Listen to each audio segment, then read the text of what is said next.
Šodien esam satikušies patieši tādā patriotiskā gaisotnē, un tas mums, protams, arī varbūt palīdzēs risināt jautājumus, kurus mēs šodien seminārā dzirdēsim.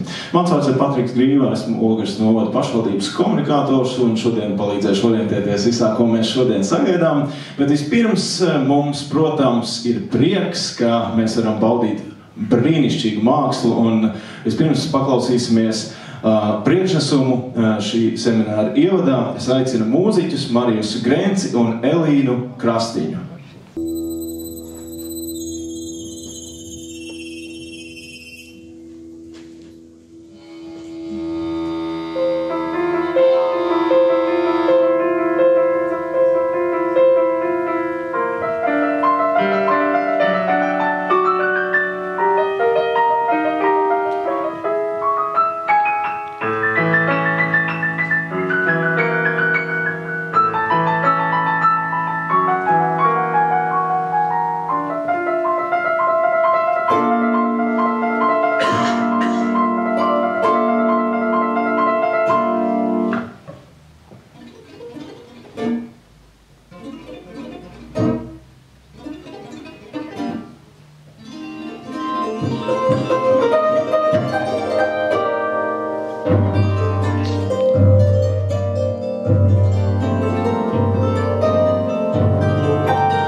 Mani vecāki, mana mamma.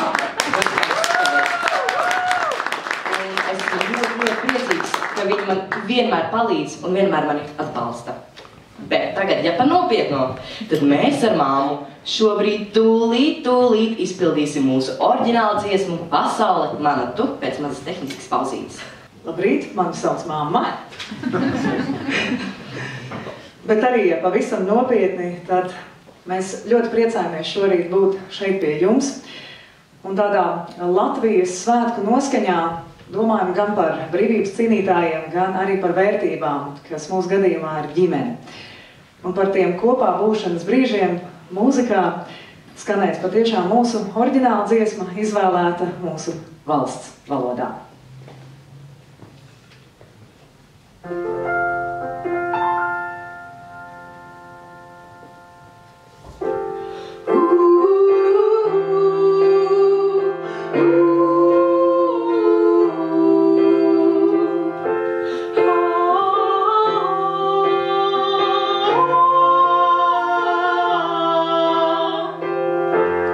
Savām acīm saskatīt visu to, kas mums apkārt skaist. Savām rokām saklaustīt visu to, kas tik ļoti maigs. Savā balsī saklausīt katru vārdu, kas pateic labs. Savā darbos parādīt, ka šī pasaule labākā top. No katra paša sākas.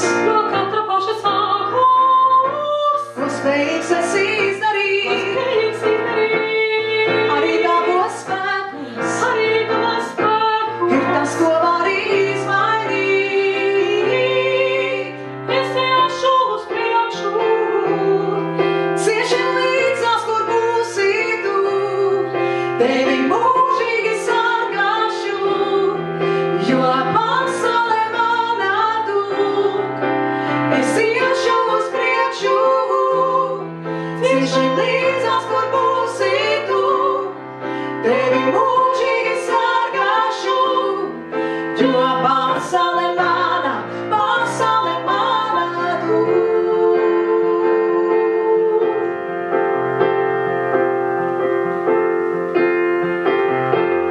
Tavās acīs saskatīt, cik tu līdzīgs man esi. Tavā balsī saklausī, ka mani vienmēr tu sargāsi. No katra paša sākas, ko spējīgs esi izdarīt,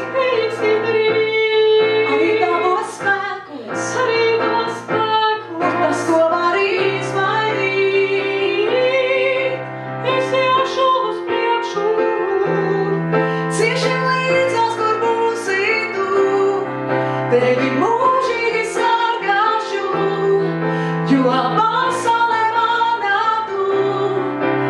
Es iešu uz priekšu, cieši līdzās, kur būsi tu, tevi mūžīgi sargāšu, jo pasaule mana tu. Jo pasaule mana tu.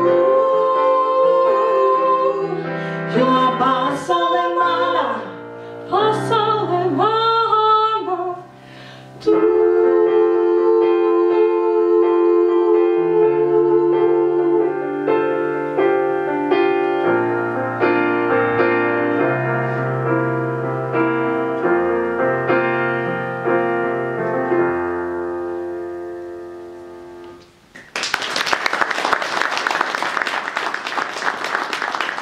Lai jūs visi tagad varētu arī pievērsties saviem šodienas darbiem, tagad laiks pienākums arī noslēdzušais priekšnesums. Mēs šo priekšnesumu domājam uztaisīt kā popūri, jo varētu sasaistīt divus dažādas mūzikas stilus kopā. Jo mana mamma ir Ogres rokgrupas soliste, kolta soliste, bet es pievēršos vairāk akadēmiskajai mūzikai un arī mācos tepat pāri ielai Ogres mūzikas skolā Koklas pēcdiploma klasē. Jā, un šajā priekšnesumā būsim Latvijā, tad ātri aizceļosim uz Itāliju un burtiski atgriezīsimies atpakaļ mūsu mājās Latvijā.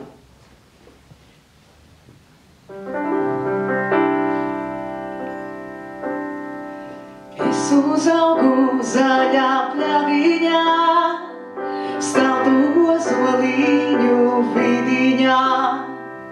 Pusi dienā zeltā gāju, otru pusi sudrabā.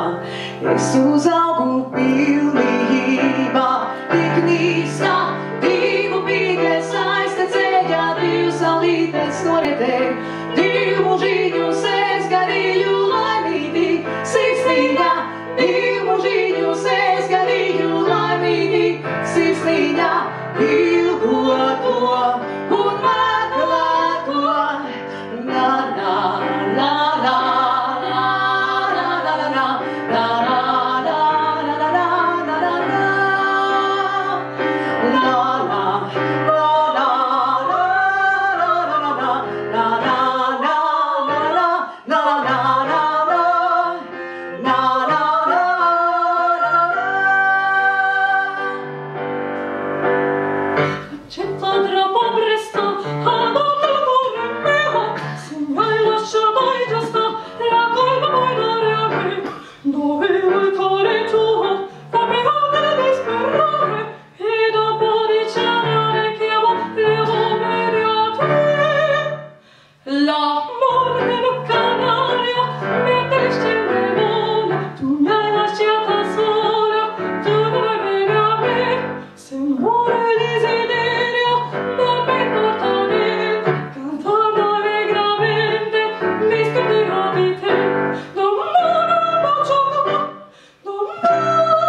sastingusi algā, mosties cerībā no miegā.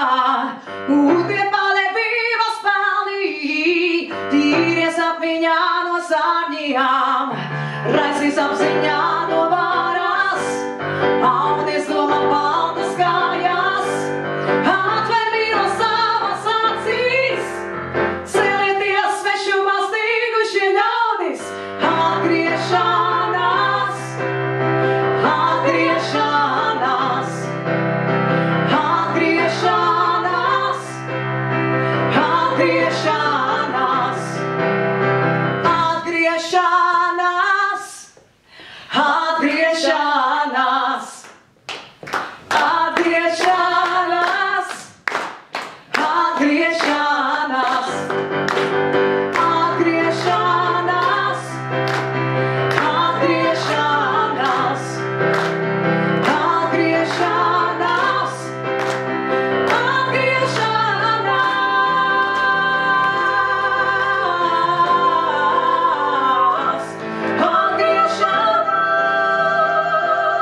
kopā jums.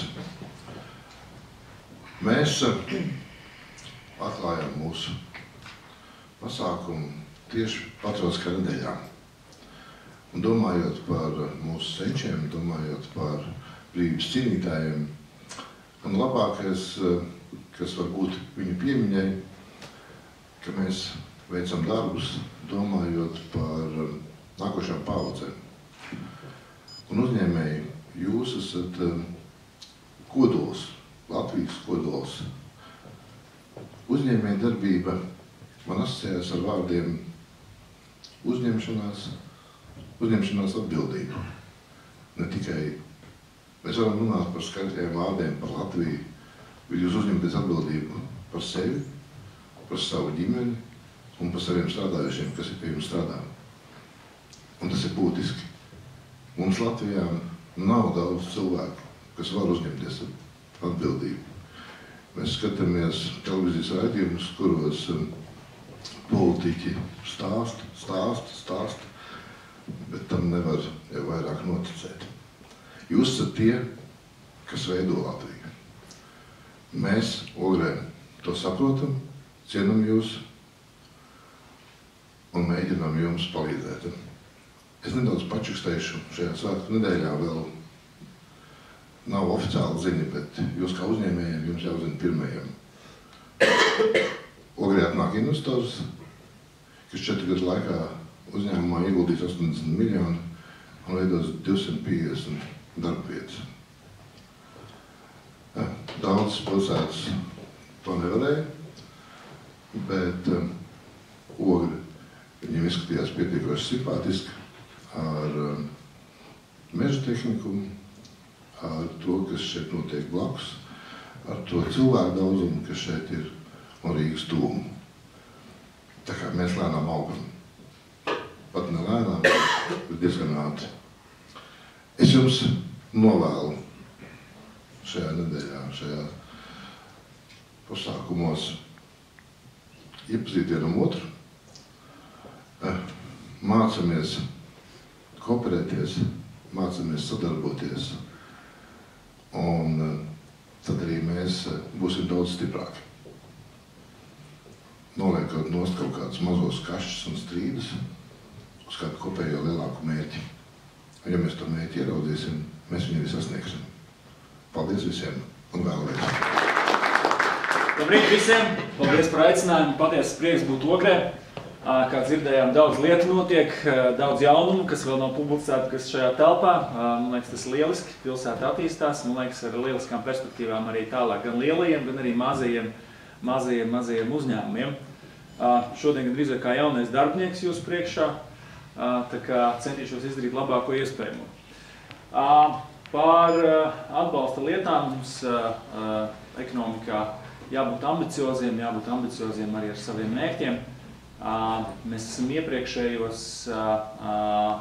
faktiski, kopš esam iestājušies Eiropas Savienībā, esam trīskāršojuši koproduktu. Tas ir lielā mērā ar jūsu darbību. Pēdējos 5 gados par 30% bijis arī pieaugums, līdz to mums jāturpina ieguldīties un augt. Šobrīd ir savā ziņā nedaudz apstājusies attīstība, jo mēs esam eksportējoši valsts, un mums lielā mērā tas ir atkarīgs, kā iet arī mūsu eksporta tirgiem. Tas, kur mēs eksportējam 70% savu preču un pakalpojumu, tajās valstīs pagājuši gadu bija koprodukta kritums. Un tas, protams, lielā mērā ietekmēja arī mūsu performanci.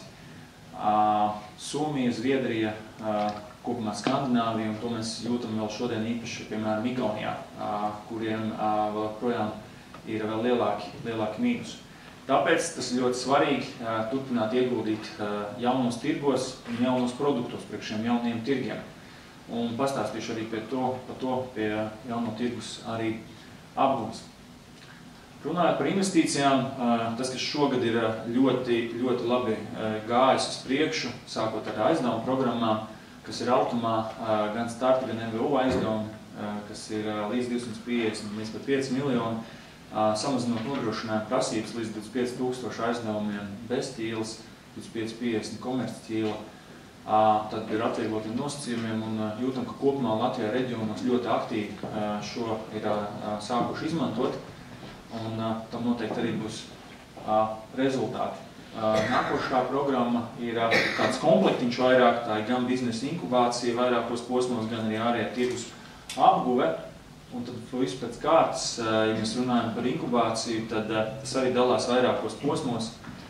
Tātad ir ideju kauss, kas nav vispār uzņēmumi, kas piesakās. Ļoti liela aktivitāte šogad ir bijusi 360 pieteikumu kopumā saņemti, lai arī tikai 12 ir tie finālisti, kas būs kopumā ļoti liela aktivitāte, kas liek cerības arī uz labu turpinājumu inkubācijā, jo tie ir tālākie klienti. Tikko arī noslēdzās rudens uzņemšana inkubācijā, kur tātad arī 69 ir uzņemti, pavasarī bija 90, un katru pavasari, katru rudeni arī turpināsies uzsaukumi. Līdz ar to tie, kas vēl domāja, noteikti tas nav pēdējais, noteikti aicinu sekot līdzi un izmantot. Mēs arī regulāri skatāmies un pārskatām arī nosacījumus, liekam arī varbūt savus akcentus šajā uzsaukumā priekšroku, ka dot duālās nozīmes precēm. Prieks, ka 2 uzņēmumu no Ogres arī to ir saņēmuši un izmantojuši šo iespēju. Tā kā mēs noteikti liksim akcentus uz šiem arī citās programmās. Tas kopējais atbalsts, kas ir inkubācijā, tātad viņš vairākās proporcijās līdz pat 53 000 var dabūt. To aicinam skatīties, izmantot. Tas ir gan pakalpojumiem, iekārtām, izejmateriāliem, prototipēšanai un arī atlīdzībai darbiniekiem, ko var šeit piesaistīt. Ļoti svarīgi ir, kā jau teicu, tātad iešana jaunos tirgos, tīpaši, ja kaimiņu tirgos varbūt neiet tik labi. Mēs esam evolucionāri, protams, vienmēr tirgojušies ar kaimiņiem. Vispirms ar Baltijas valstīm, tad ar Skandināviju. Būtībā var redzēt, ka ir pienācis laiks, tā teikt, braukt tālajās jūrās. Un ir liels ekonomikas, kur mēs neesam izmantojuši iespējas. Tās, protams, ir Amerikas Savienotās valstis. Tā ir arī Āzija, Japāna. Ja mēs pieņemsim, piemēram, Japānu, tad Japāna ir 4. lielākā ekonomika pasaulē. Mums viņi 44. tirzniecības partners tikai. Mūsu eksports uz Japānu ir 60 miljoni. Tas ir viena uzņēmuma apgrozījums. Tāda lielāka. Tās praktiski neizmantotas šobrīd iespējas. Nākošais gads būs Expo. Nākošais gads aģentūra LIA plāno veselu rindu dažādu pasākumu. Aicinu arī jūs caur pašvaldību, caur jūsu organizācijām aktīvi arī pieteikt. Mums ir diskusijas bijušas gan LTRK eksporta padomē. Mēs esam atvērti ar visiem. Mums nav ekskluzīvi kāda priekšroka par tiem tirzniecības pasākumiem, kur jūs redzat to akcentu, kur jūs gribētu izmantot. Expo nav tikai paviljons. Mums jau šobrīd ir ieplānots vēl 12 atsevišķas izstādes Japānā, ko mēs plānojam. Mēs esam gatavi vēl skatīties plašāk, skatīties uz to, kas ir uzņēmējiem vajadzīgs. Tas tā vēl viena lieta, ko es gribētu atzīmēt, ir arī ārvalstu amatpersonu vizītes, ko mēs plānojam, kas būs arī Japānas Expo. Aģentūra arī aktīvi piesaistīs Japānā konsultantu tīklu, lai jums nodrošinātu biznesu arī tikšanās, piedāvājot jums faktiski listi ar potenciālajiem partneriem. Un jums tad ir tas lēmums, jūs viņiem gribat vai negribat, jo tā ir atkarīga vienkārši konsultantu alga. Ja viņš slikti piedāvāja, jums atnesim neko nedabot. Tādu modeli mēs arī pielietojām Amerikas Savienotās valstīs, jo tie ir jauni tirgi, lielas iespējas, bet mums maz varbūt ir iestrāvuši līdz šim.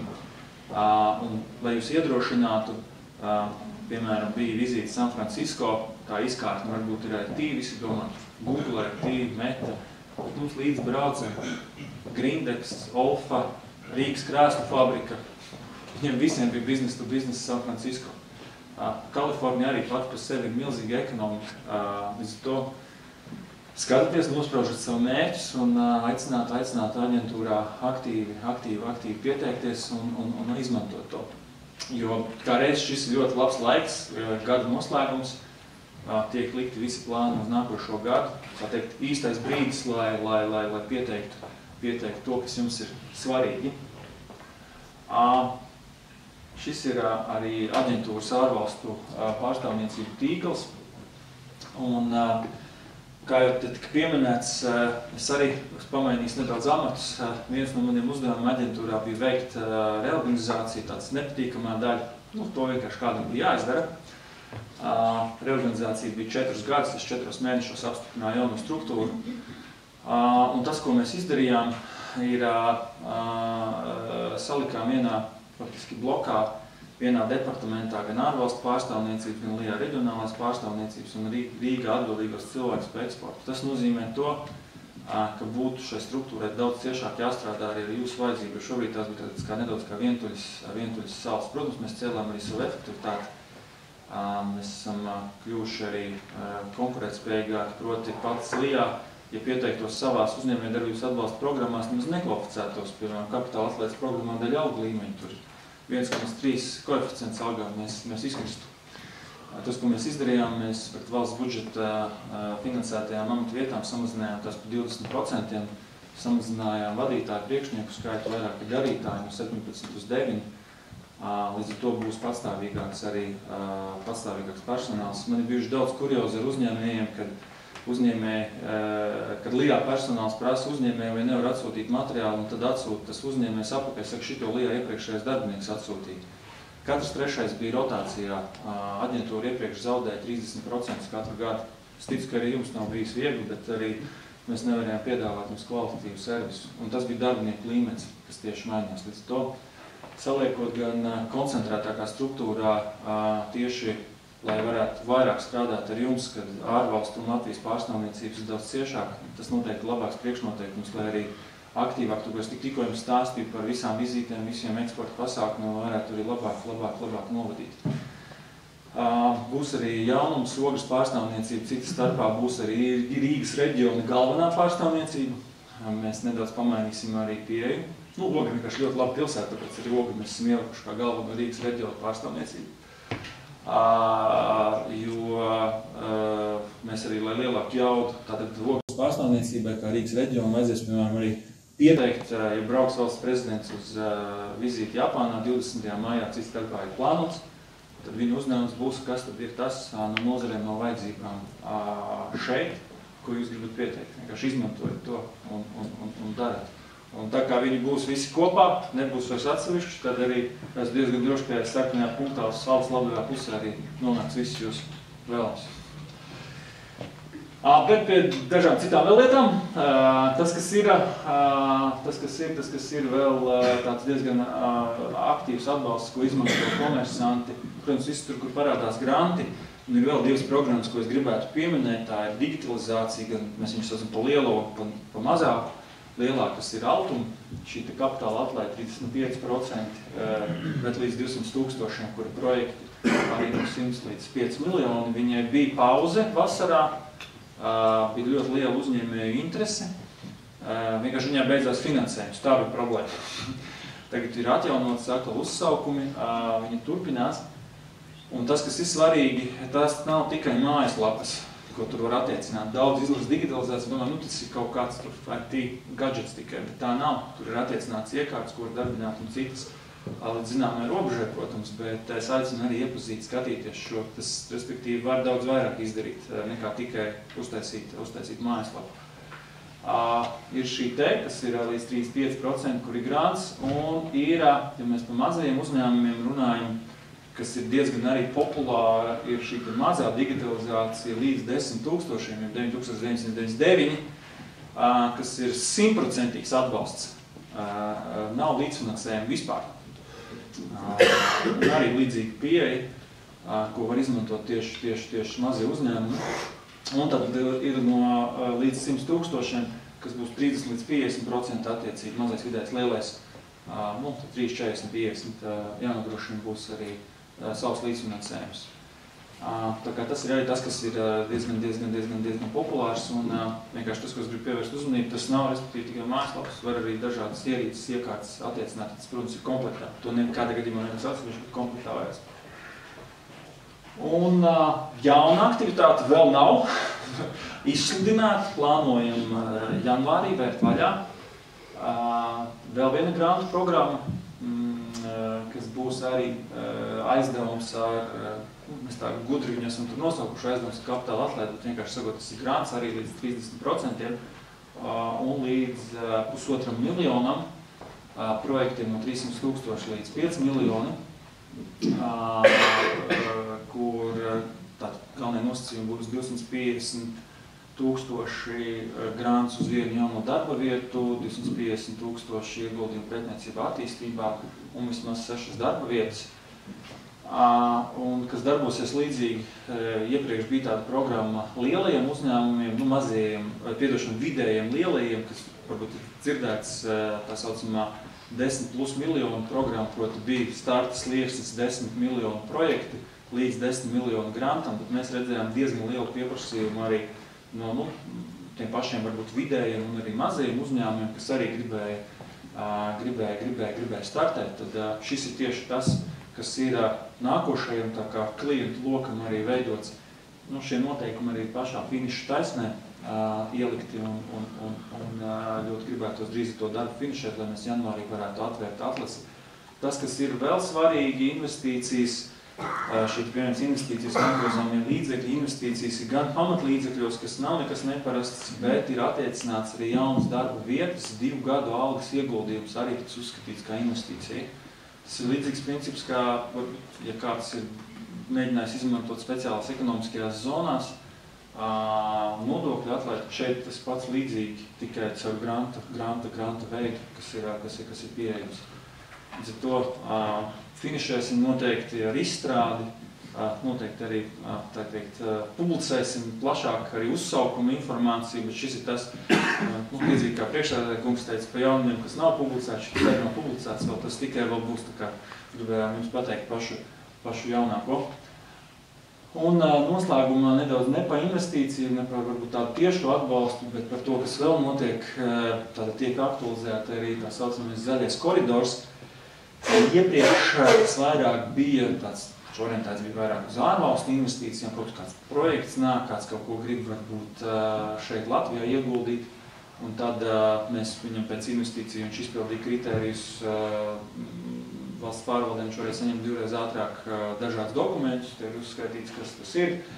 Tad mēs to mainām arī uz Latvijas uzņēmumiem, proti, ja tie būs eksportētāji lielie, tad arī, šajā gadījumā tas ir sākot ar 1 miljonu, tad arī tiem plānots noteikti pātrinātu procesu, gan tas, kas attiecās uz būvniecību, gan uz darba spēku uzturēšanās atļauju jautājumiem un citām lietām. Šis arī šobrīd ir izstrādē un arī plānojam tuvākajā nākošā gada 1. ceturksnī faktiski finišēt, lai arī šo iedarbinātu. Un tas, kas vēl, ja tas ir par tādiem lielākiem, vairāk jau pašvaldības pusē projektiem, kā jūs šodien arī pieteicāt, ja ir gadījumā arī kādi jautājumi ar valsts pārvaldes citām iestādēm, aicinu aktīvi izmantot arī aģentūras lielo investīciju padomi. Mums tie paši koksnes projekti ir bijuši arī citās pašvaldībās, kur mēs esam gājuši. Noteikti esat dzirdējuši par Fibanolu Valmierā, kur bija savi izaicinājumi arī par koksnes jautājumiem, kur mēs attiecīgi to sakārtojām. Piemēram, Švenkam bija arī saistībā ar klimata likumu savu ierobežojumu ielikt, CO2 noglabāšana Latvijā bija aizliegts, bet nepamatoti. Šo aizliegumu mēs arī pārskatījām, un tātad varēs to noglabāt zemes dzīvēs. Vienkārši tā atšķirība ir, ja jūs saglabājat Latvijā CO2, jūs varat ražot ilgspējīgu aviācijas degvielu, cits starpā sajaucot ar ūdeņradi. Un tas potenciāls ir, ko kolēģi no Švenka ar Liepājas kolēģiem sareiķinājuši uz 3,5 miljardiem. Mums vienkārši likumā bija viens teikums ierakstīts, ka mēs to nedarīsim. To attiecīgi mēs arī esam mainījuši. Tā kā, ja ir lieli projekti, kur jūs redzat, ka ir svarīgi valstī pamainīt kaut ko likumdošanā, savā pieejā, nostājā, kur varbūt esam nedaudz valsts puses pārcentušies kādām lietām, šī ir īstā vieta, kur pamainīsim. Praktiski Viliks pats vadīs vienkārši to operatīvo grupu. Tad, kad es noteicu, kad ir pie premjeras sēde, pasaucam ministrijas parasti, ja pirmdien ir sēde, tad parasti jau pirmdien atnākot saka, ka piekdien visu ir atrisinājuši. Neviens negrib nesliktas ziņas premjerai. Tā kā viņš jau pēc savas uzbūves kā mehānismus motivē valsts pārvaldu mainīt lietas pietiekoši ātri. Tā kā, ja ir, tas vairāk varbūt pašvaldībai priekšlikums ierosinājums, droši pieskaties. Tas no manas puses par investīcijām. Aktuālākais, bet izmantojot arī valsts svētku nedēļu, arī gribu visus sveikt valsts svētkos. Gribu novēlēt jums arī turpināt aktīvi darboties, izvirzīt arī augstus mērķus, neklausīties pesimistos, kas saka, ka tur pa traku vai viņi nesasniedzam. Jo, ja mēs skatāmies arī mūsu vēsturē, šajos divos datumos, 11. un 18. novembrī, man bieži vien ārzemju kolēģi arī prasa klausīt, kā jums tur tie datumi sakrīt, tad jūs vispirms tā kā karojāt un tad jūs neatkarīgi pasludinājāt. Nē, mēs sākumā pasludinājām neatkarīgi, mēs sākumā nospraudām mērķi, dibinājām valstu un pēc tam viņi izcīnījām darbu. Tā kā liekat savus mērķus, jūs noteikti sasniegsiet tos. Paldies jums un priecīgs svētkus!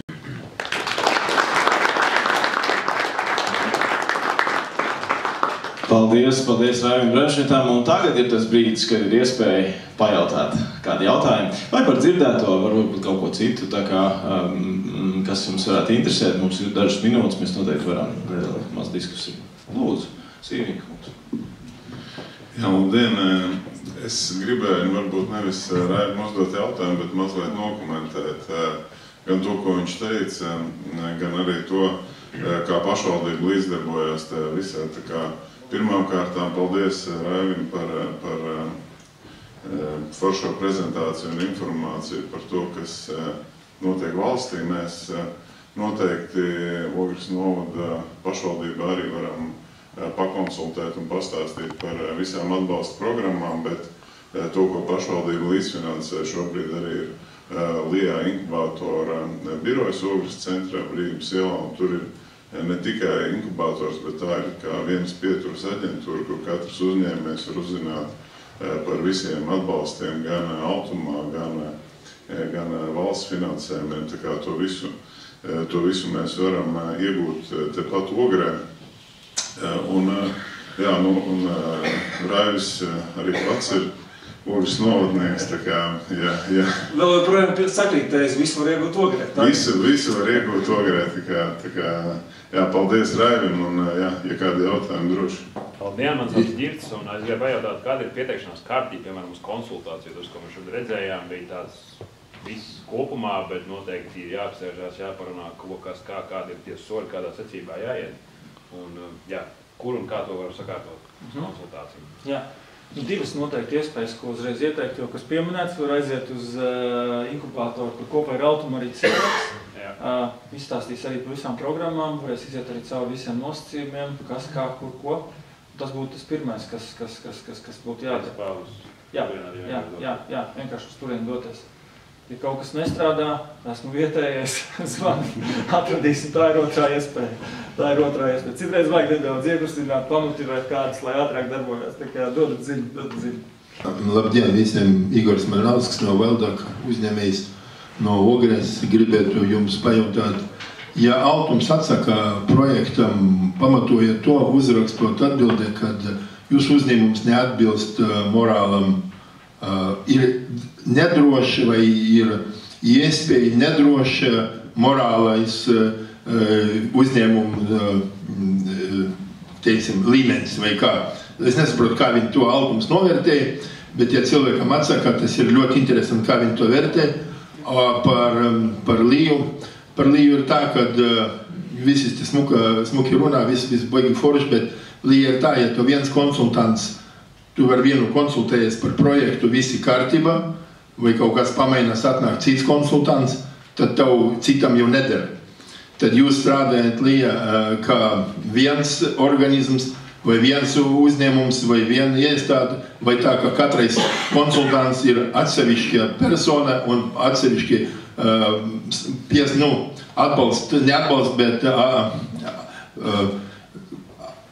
tā, ka pārstāvs Lījai savādāk var pieņemt lēmumu. Tas ļoti interesanti ir. Par aģentūru runājot, tā tiešām bija problēma. Ja mēs, piemēram, runājam par to, kas sarunājas ar uzņēmējiem, kam būtu jāveido tāds klientu portfels, tad tās bija 4 atsevišķas struktūra vienības. Un tad ir tieši tā situācija, ko jūs aprakstījāt. Man pašam bijušas praktiskas lietas par to pašu Amerikas Savienoto Valstu vizīti, tā bija vienkārši viena no lielākajām vizītēm, ko mēs organizējām, kad es prasīju, kurš zvanīs kociniekiem, piemēram, ja? Tad man 4 galvas pagriežās un neviens neko nedara, bet visi uz viens uz otru skatās. Ja? Tāpēc visi salikti vienā struktūra vienībā, mazākā, efektīvākā. Tā ir pirmā lieta. Otrā lieta, iespējams jūsu gadījumā, bet varam arī pēc tam izrunāt detalizētāk, iespējams bijusi arī kadru mainība. jo tik tiešām katru gadu tieši darba līmenī aizgāja prom 30%. Ja mēs ņemsim investīciju bloku, tad tur gan arī 40%, kas bija rotācija. Pietiekoši liela, un tāpēc arī nebija patstāvīgi. Bieži vien es daudziem esmu dzirdējis, ka tā sadarbība jau ilgstoši. Jūs gada sākumā sākat, jūs jūnijā zvanat, izrādās, cilvēks vairs nestrādā, un cits. Jā. Par Altumu noteikti jums ir iespēja varbūt atsūtat, jums ir lēmums tāds saņemts, jā? Man ir pazīstamiem. Pazīstamiem. Vajadzētu detaļās skatīties, kas ir izklausās īpatnēji, bet vajadzētu apstīties detaļās. Jā, vajadzētu apstīties detaļās, labprāt apskatītos, jo tas, kas ir programmas arī mēs revidējam, skatāmies arī, kā tiek pieņemti lēmumi, tas ir tas, ko kolēģim teicu, citreiz ir nedaudz jāpamotīvē, jāpaskatās, lai viss notiek labāk.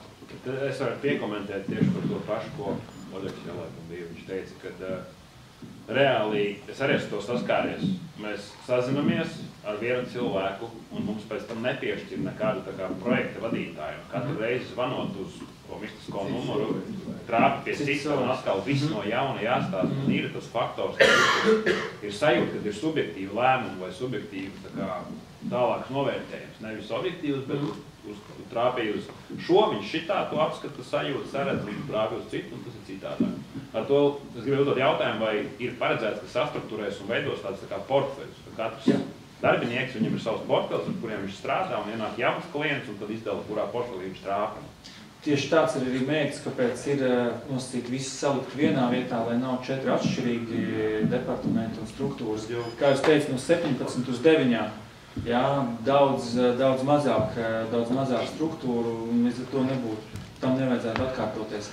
Turklāt par portfeli runājot, būs arī tajā departamentā direktora vietnieks atbildīgais, kuram būs jātur projektu portfels, jā, kopējais. Mērķis arī vairāk, lai Latvijas projekti būtu, tāpēc tik daudz ir runājumi par to iedrošinājumu uz ārējiem tirgiem, jo mērķis tieši arī Latvijas projektu portfeli turēt, kas ir jūsējais, jo līdz šim aģentūra ļoti daudz strādā ar ārvalstu investīcijām, bet mēs gribētu pamainīt arī uz mūsējiem pašiem, kas ir. Jā, es gribēju aicināt visus klātsošos droši paceliet roku, mēs jums pienesīsim klāt mikrofoniņu, jo mēs arī ierakstām šo semināru, pēc tam būs iespējams arī iegūt saiti ar ierakstu, tad, protams, labāk dzirdēs, jā, mikrofonā jautāsiet. Jā, vai šobrīd vēl ir jautājumi Bremšatam? Lūdzu.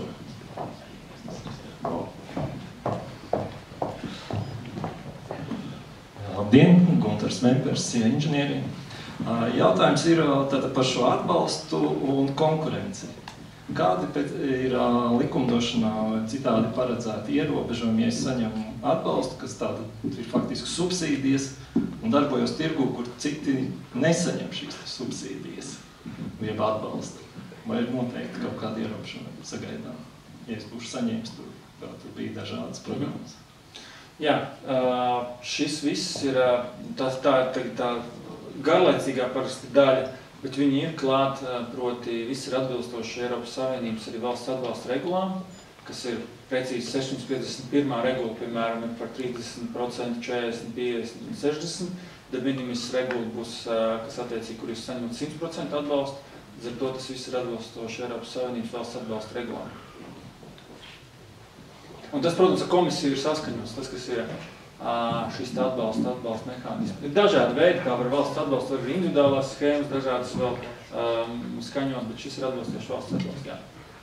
Līdz ar to tā konkurence, viņi kopumā Eiropā jau noteikti, cik tālu jūs varat iet ar noteikti subsīdiju, tāpēc ir līdzfinansējumi, tāpēc ir dažādi sliekšņi, tas izriet no regulām, jā. Respektīvi, saņemot no LIA atbalstu, man nav jāuztraucās, ka pēc tam būs kaut kāds tiesisks seks par konkurenci. Šī tāda diskusija, kas ir bijusi, piemēram, mums parasti ir arī ar uzņēmumu organizācijām, ka citur ir labāk un citur dara savādāk. Ir atsevišķi Vācijas federatīvās zemes, kas, piemēram, diezgan liberāli pieiet valsts atbalstam, bet tad viņiem paši arī uzņemās to risku no valsts puses, kad viņi maksās apakaļ arī kā nelikumīgu. Mēs šajā gadījumā tā neriskējam, mēs šajā gadījumā ievērojam, kas ir šie maksimālais sliekšņi. Arī tur var diezgan daudz daudz ko vienoties, man liekas, arī tādu ar mazāku risku komersantiem un mums pašam. Paldies!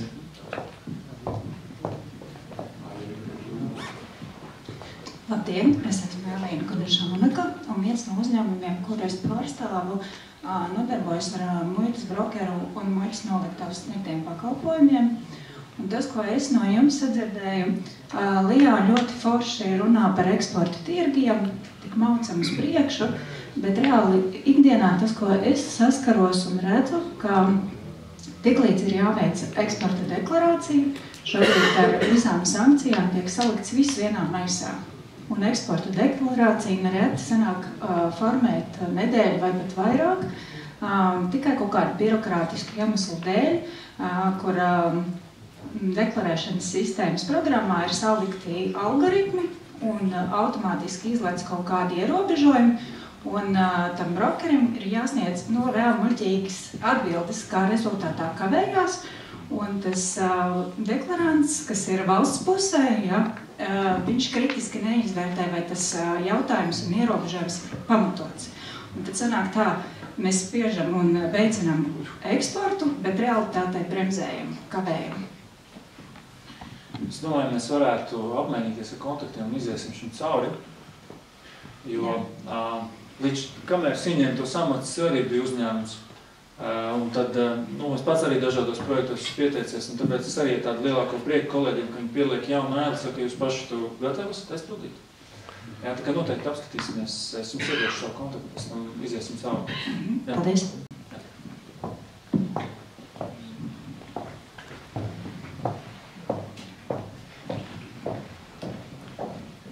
Es gribētu vēl vienu jautājumu jums uzdot. Sakiet, kā jūs skatāties uz to, ka pašvaldībās dažādas iestādes konkurēja ar uzņēmējiem, teicam, to pašu izmitināšanas, barošanas un tā, kad ir pašvaldības, kuriem ir algas maksā pašvaldībai, nevajag maksāt viņiem par telpām, par vēl kaut ko, un viņiem konkurēt ar uzņēmējiem ir ļoti grūti, kaut valsts sastādas no ģimenes, no uzņēmējiem, ja mēs nesam tie cilvēki, kas prasa no valsts kaut kādu iedodat mums paēst naudiņš, mums nav naudiņš, mēs nestāvam sociālos pensijas vai kaut kāds pabalsts, mēs dodam reāli pienesumu valstī, tad varbūt jāierobežo to pašvaldību konkurenciju ar uzņēmējiem. Domāju, ka primāri pašvaldība, protams, tā jums iekšējā arī noteikti saruna ir, būs no atvērstā. Es varētu pakomentēt. Sīviņa kungs, es jums tūlīt iedošu mikrofonu, lai jūs varat dzirdēt. Pašvaldības nostāja noteikti ir tāda, ka mēs negribam jaukties un mesīties uzņēmē darbībā, tieši otrādi subsidēt un atbalstīt. Esam pat domājuši par to, ka izglītības pakalpojumus varbūt kaut kādus nodot, ja vien uzņēmējs ir gatavs to sniegt par to pašu cenu, ko sniedz pašvaldība, lai vecākiem nekas nav jāpiemaksā. Bet uz tām lietām, piemēram, ēdināšana no pašvaldības puses kā tāda, izņemot sociālo uzņēmējdarbību, nav iespējama, jo konkurences padomus to vienkārši neļaus. Tāpat par izmitināšanu šobrīd Ogrē vienīgā iespēja izmitināšanai ir Ogres valsts tehnikuma šīs dienesta viesnīcas, un es domāju, ka uzņēmējiem šis ir brīvs pārējā niša vasarā, un ne tikai ir brīvs tirgus, kurā var izpausties. Tā kā, ja varbūt ir kaut kādi konkrēti piemēri, kas šķiet nepieņemami, un kur varbūt kāds redz, ka tiek kropļot konkurence, labprāt izskatīsim un paskatīsimies, bet katrā ziņā mēs maksimāli cenšamies izmantot ārpakalpojumu, arī pašvaldības pakalpojumu, uz kuriem to var izdarīt. Dāmas un kungi, paldies! Mēs esam uzklausījuši Raivi Bremšmitu, esam noskaidrojuši aktualitātes par Lijā, par investīcijām, un arī neliela diskusija mums ir bijusi. Labi, ka tam ir arī bijis mazs mirklīts. Paldies!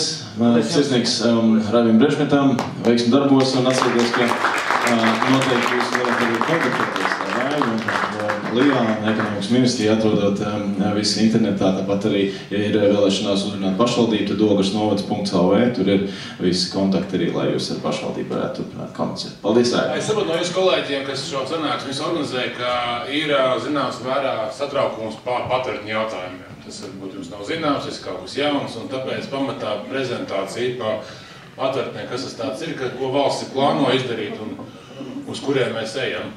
Šobrīd izskatīšanā un saskaņošanā vēl grozījumi civilās aizsardzības katastrofu likumā, kas definēs to, kādas ir patvērtņu grupas kategorijas.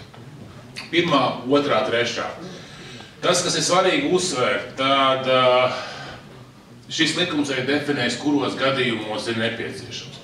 Šī brīža redakcijā, kas ir šobrīd saskaņošana, nozīmē, ka šīs patvērtnes neatieksies uz noliktavām, ražošanā un rūpniecības uzņēmumiem. Ražošanas dažādi veidi. Ir paredzēts, ka viņas attieksies uz sākot no 6 virzemes stāviem dzīvojuma ēkām, un tas neattieksies uz ekonomiskā tipa dzīvokļiem, īres namiem vai daudz dzīvokļu ēkām.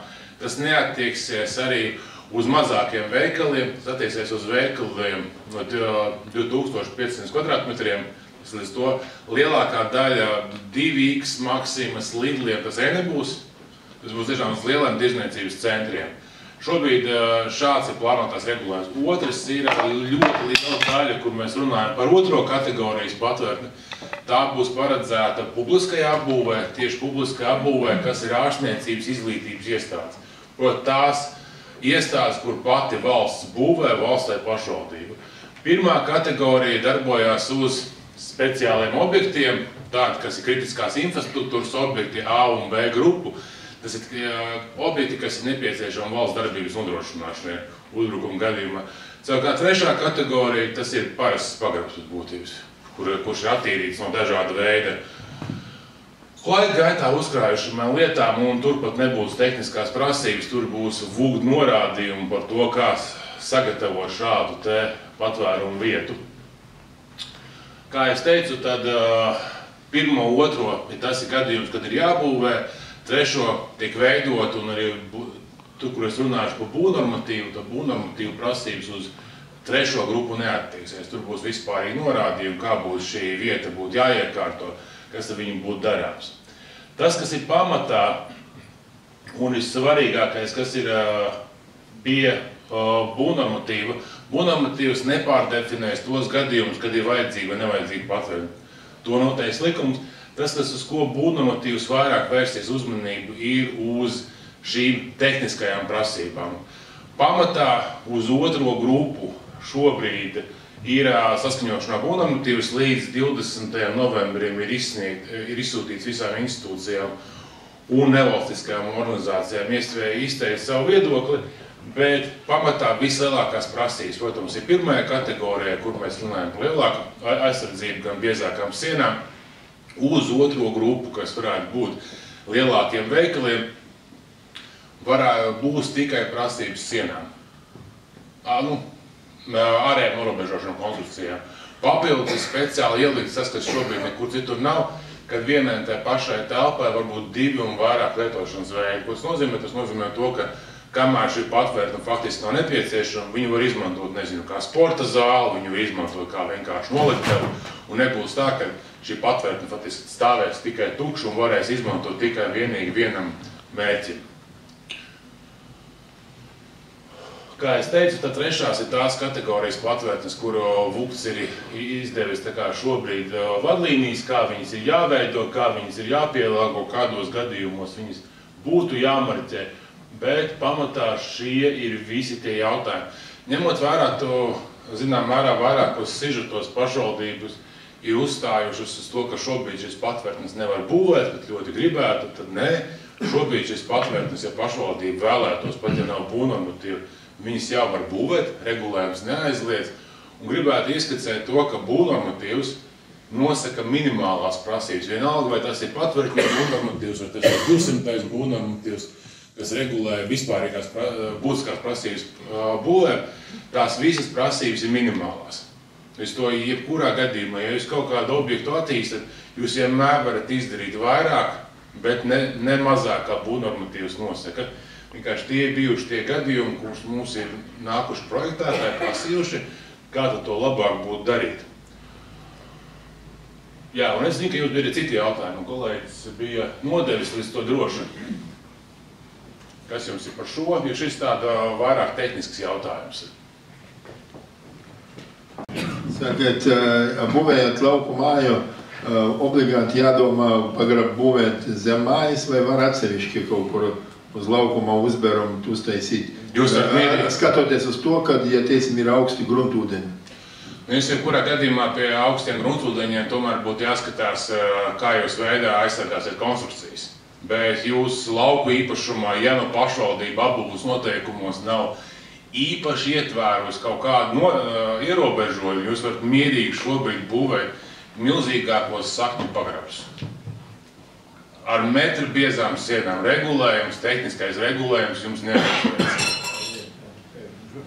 Kā es tieši uzsvēru, būvnormatīvi nosaka minimālās prasības. Gribat metru biezas sienas ar papildus hidroizolāciju, droši varat darīt jau šodien.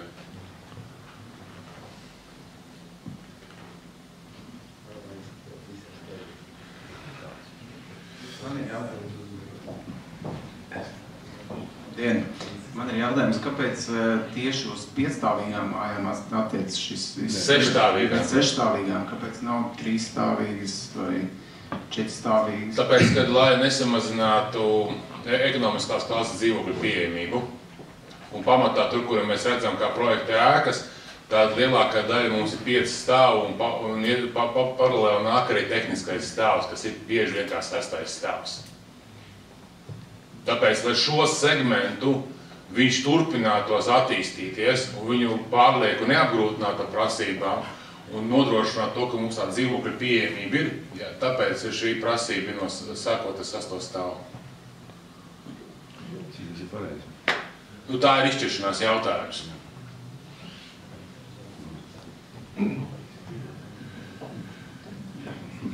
Mēs tā ļoti raitējam uz priekšu, tā kā tad droši var parunāties. Kungam ir komentāri. Jā, lūdzu, bet tūlīt piedāvāsim mikrofonu, tā kā droši varat arī pacelt roku un mēs pienāksim.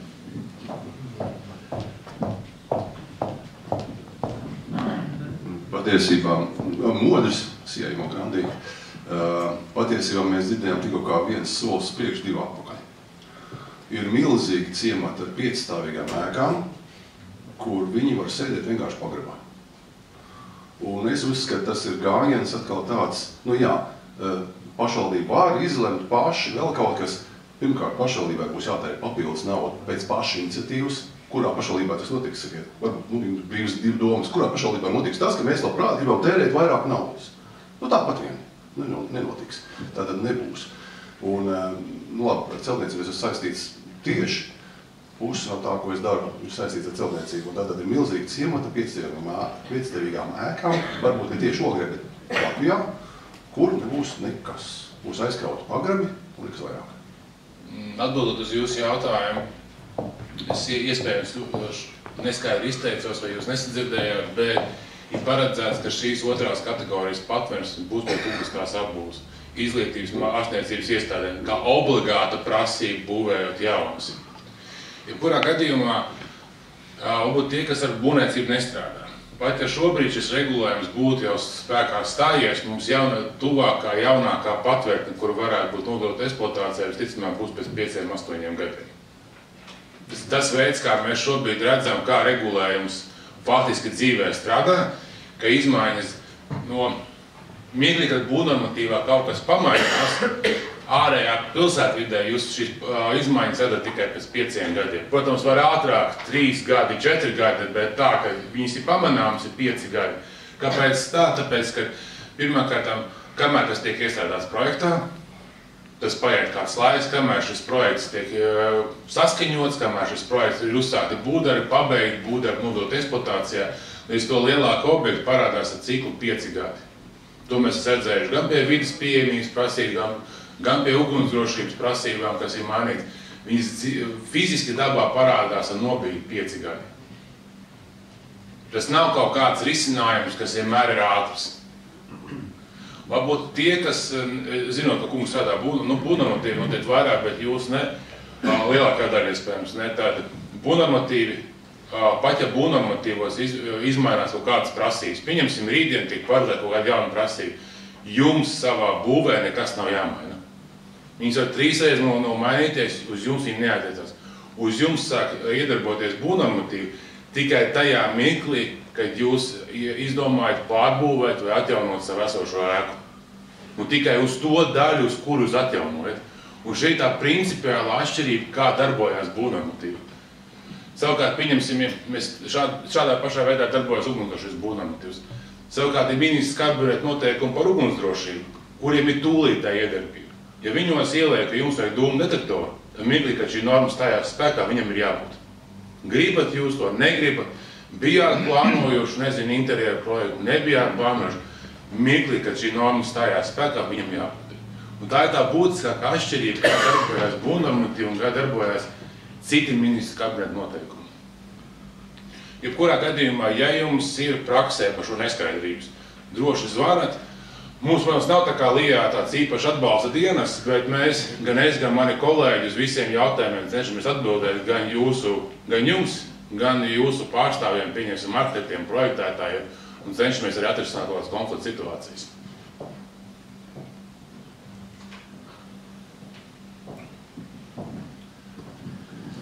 Nu tā, vai mums vēl... Es droši nekautrēties. Rekur, lūdzu.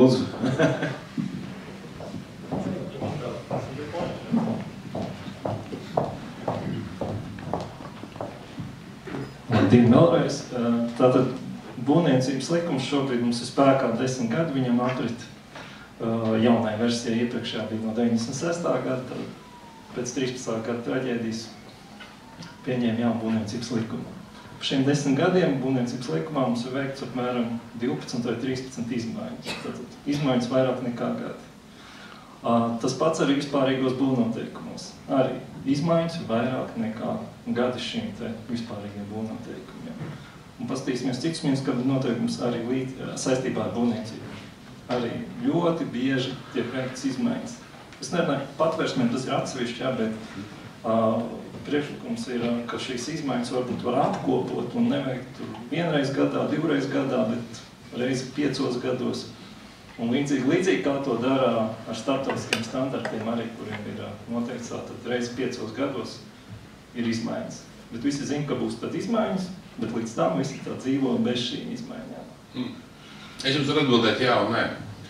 Ja jūs runājat par standartiem, tad standartiem ir grozījumi. Jā, standartiem ir šis periodiskums cikls reizi 5 gados, kad viņus obligāti pārskata, bet standarti grozīt arī pa vidu. Jūs arī skatāties Latvijas valsts standartus, kuri pat ir adaptēti vai kurus ir grozījuši, viņiem ir gads, un tālāk ir AC, ka ir kaut kāda grozījuma, pieņemsim nākamajā, aiznākamajā gadā. Arī standartizācija pieļauj grozīt standartu katru gadu. Protams, mēs varam paskatīties uz būvniecības likumu, bet ir jautājums, ja projektētā arhitekta vai nozare norādījuši kaut kādu problēmu, vai jūs tiešām sagaidat no ministrijas atbildi, ka mēs viņu risināsim pēc 5 gadiem? Jā. Tad tā būs tā korektā atbilde no valsts pārvaldes, ka, pieņemsim, jūsu cits kolēģis pasaka, ka jums ir kaut kāda pilnīgi neiedzīva norma. Pieņemsim tieši tā, šis te standarts būvprojekta saturs un noformēšana. Kāpēc viņā jāveic šīs te izmaiņas, kur precizēja bija elektrotīkli ārējie, kļuva vienkārši elektrotīkli. Un sanāk, ka viss iestrādes jāmaina. Tas ir tāds piemērs. Un tādu piemēru ļoti daudz. 202. Par būvprojekta satura noformēšanu viņš faktiski nav mainīts. 2018. gadā. Jā, bet viņš nav mainīts. Viņš vienreiz tika, tas būvnormatīvs faktiski vienreiz tika pārskatīts pa 20 gadiem. Ja mēs tā pa konkrēto, savukārt pa vispārīgiem būvnoteikumiem un speciālajiem būvnoteikumiem.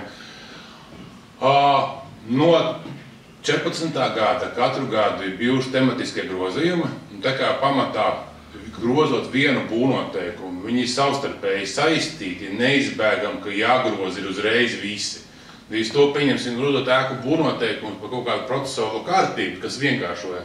Jāgroza arī autoceļu ielu būvnoteikumi, ja mēs gribam atteikties, pieņemsim no apliecinājumu kārtas, viņi visi jāgroza vienlaicīgi. Līdz ar to tāpēc ir daudzi grozījumi. Par būvniecības likumu pēc būtības ir bijuši vieni lieli grozījumi, kas bija faktiski sagatavoti 15. gadā, un viņi tika sadalīti pa posmiem, kad varēja nozara vienoties. Un līdz lielākās izmaiņas ir bijušas 21. gadā. Bet, ja jūs paskatāties tos būvniecības grozījumus aspektu, tad jūs redzat, ka 14. gadā vien bija kaut kāds 3 vai 4 grozījumus. Protams, apsīties precīzāk likumos LV, bet tajā gadā ļoti daudz bija mazi grozījumi, reaģējot uz nepieciešamību. Nu, jā, bet jūs saprotiet, ka jūs strādājat, jā, jūs sastrādājat tos tekstus, un pēc tam viņi kādam tik un tā ir jālasa, jāanalizē, un viss tas ir arī darbs. Tas vienkārši lai samazinātu šo te darbu apjomu tiem lasītājiem.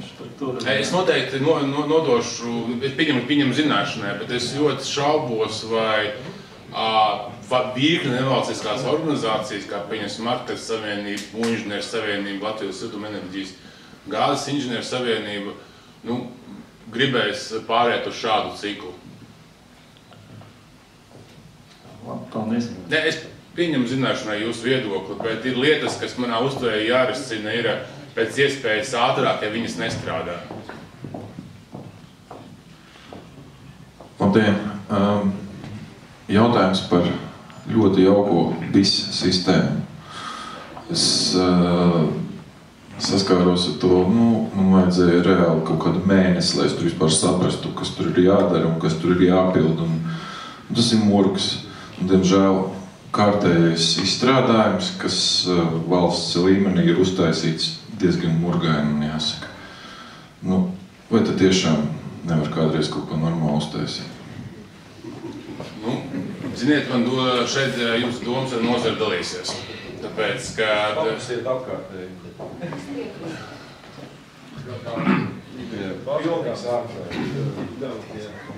Jautājums, ko jūs mēģinājāt pats iesniegt? Tu visu mums nodod eksploatāciju ēku. Es mēģinu nodot eksploatāciju ēku, tur ir neskaitāmas lietas, kas man ir jādara, kas ir jāizpild. Saprotiet, tā sajūta ir tāda, ka tas, kas ir izstrādājis to, viņš vispār nedomā par tiem cilvēkiem. Tā doma ir tāda, ka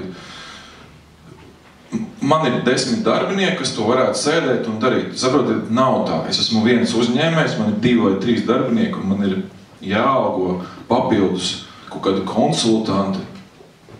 Es nezinu, kas ir tur jādara, jo ir citreiz tādas lietas, kas ir bijuši, ka es zvanu tur konsultantu, paldies Dievam, tie vismaz atbild un kaut ko palīdz tur aizpild. Tas ir super, jā. Tas jau ir plus. Bet pašam tur saprast. Un konsultanti, ko saka, mēs nezinām, kāpēc tā ir, bet tā ir. Tā ir jādara. Bļājas, tas nav normāli. Es varu pieņemt zināšanai, bet jums informācija faktiski šai sistēmai projektēšanas, programmēšanas uzdevumais projektēšanas deva pati nozara. Viņi ir tā, kas ir faktiski definējuši šai sistēmai prasības, tā skaitā izējot no savām nepieciešamībām un no arī regulējuma. Jau var pakomentēšu. Varbūt pēdējo komentāru, un tad mēs gribētu arī iet tālāk, jo pēc tam noteikti Andris Lazarovs varētu pateikt, kur viņi var atrast, vai ne? Kādas komentārs ir, pēc tam tas viss jautājums, kurus jūs neuzdevāt, varat uzrakstīt vai piezvanīt. Šis tiešām būs komentārs, drīzāk atbild Mārim. Arī nākās, ne dienā, bet nākās ar visu sistēmu strādāt, ir noticis tas, ka ir ļauta vaļa programmētājiem. Programmētājs ir uzzīmējis, kā viņš to redz, un kā būtu no viņa viedokļa tur it kā mums darboties.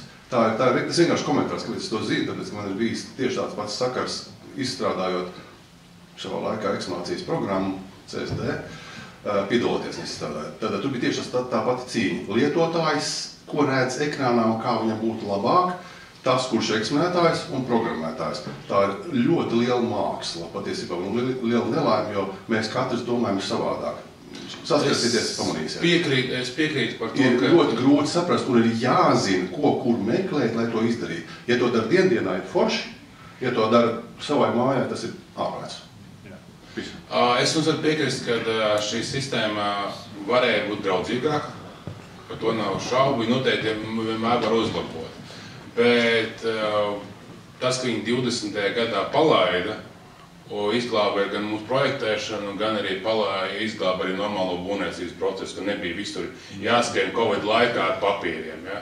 Tā kā bija izvēle, protams, viņu pulēt, uzlabot, līdz viņi būtu jebkuram lietotājam.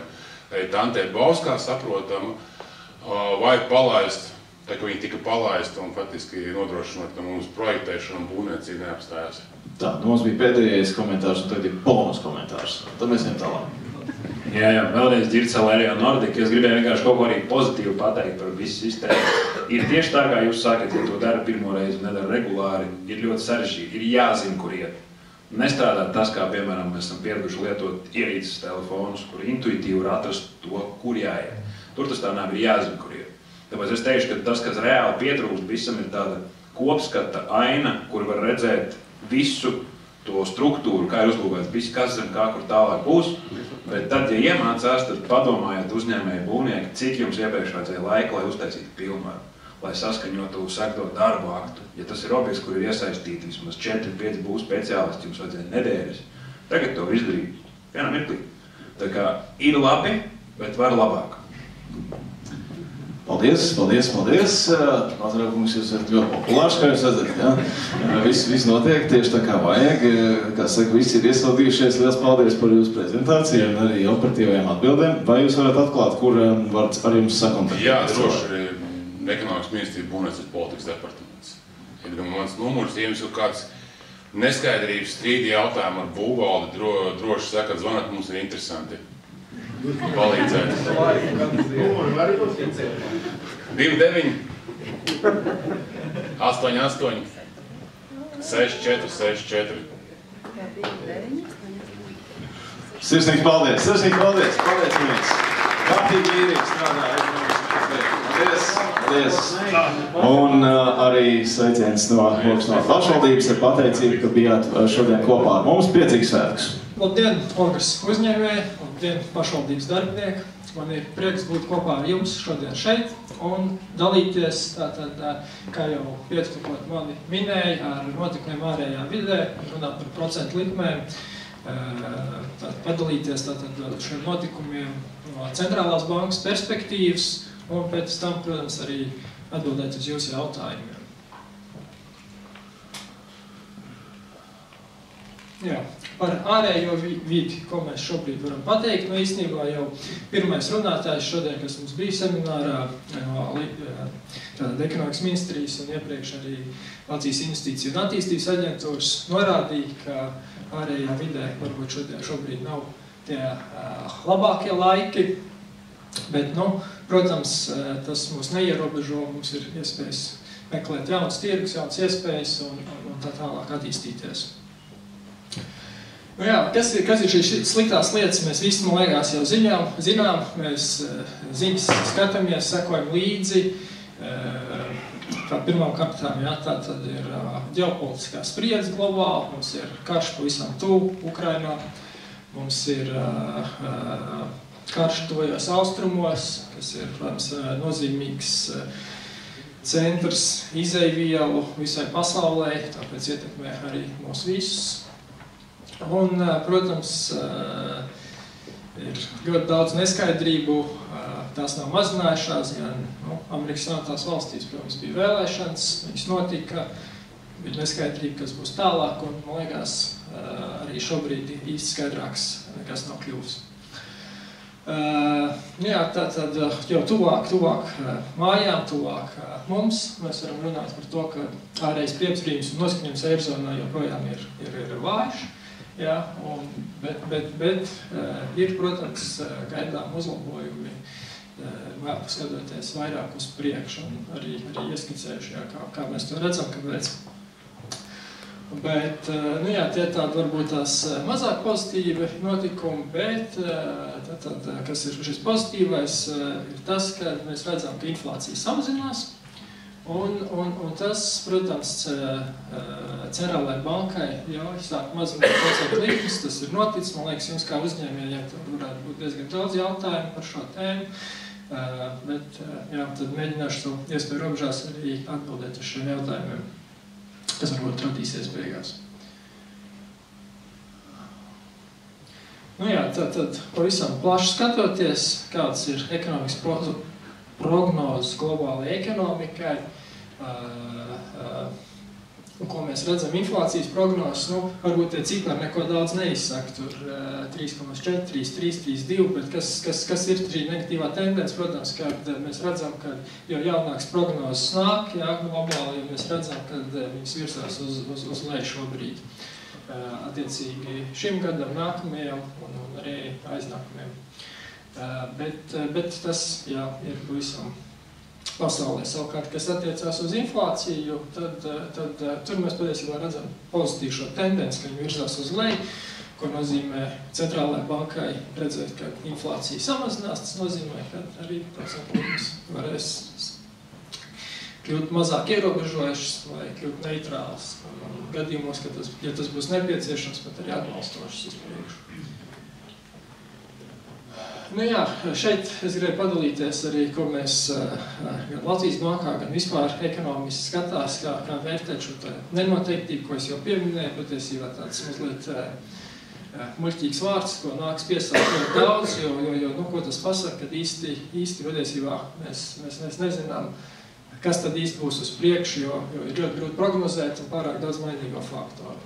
Un šeit, protams, jā, mēs redzam, ka šis nenoteiktības indikators, jā, indeks, kas sarēķināts gan pasaulē, gan Eiropā, viņš principā atkal pēdējos laikos un arī pret vēsturiski skatoties salīdzinoši augstos līmeņos.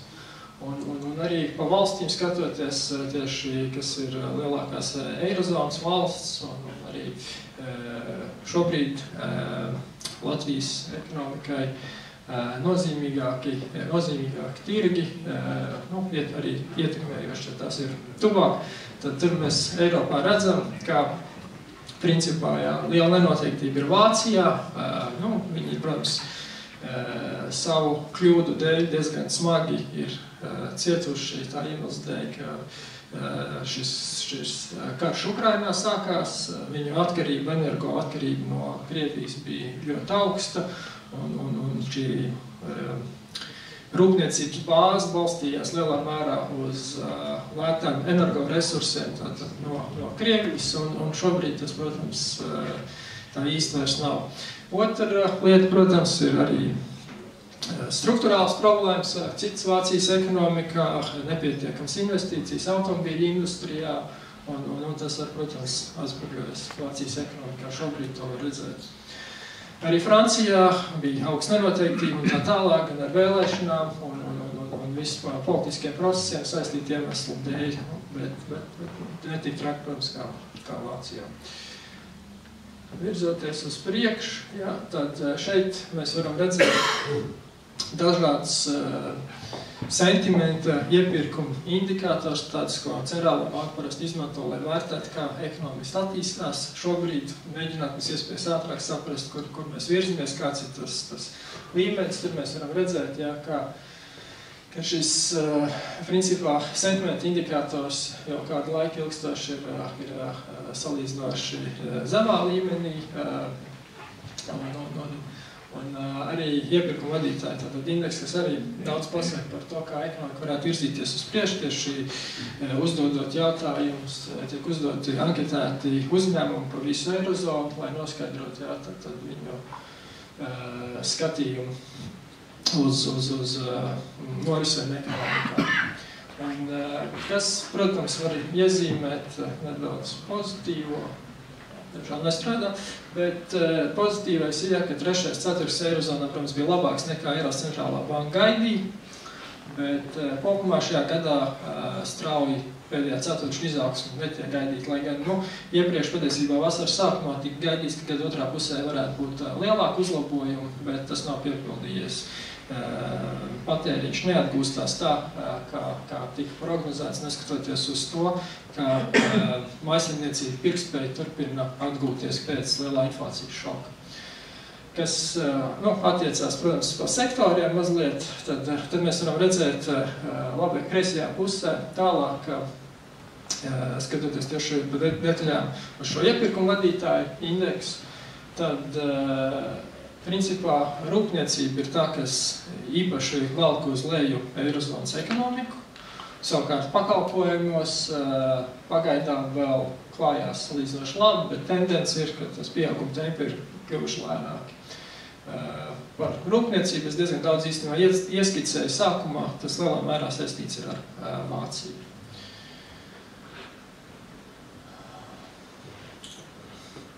Tālāk, virzoties, protams, uz priekšu, pēc ekonomiskās aktivitātes centrālajai bankai, ko es vienpuskam sakot līdzi, bet tas galvenais mērķis, protams, ir cenu stabilitāte un inflācijas ierobežošana, un tāpēc izvērtējot gan ekonomisko aktivitāti, gan primāro mērķi skatoties, kas notiek ar cenām, centrālā banka tālāk var domāt par procentu likmēm.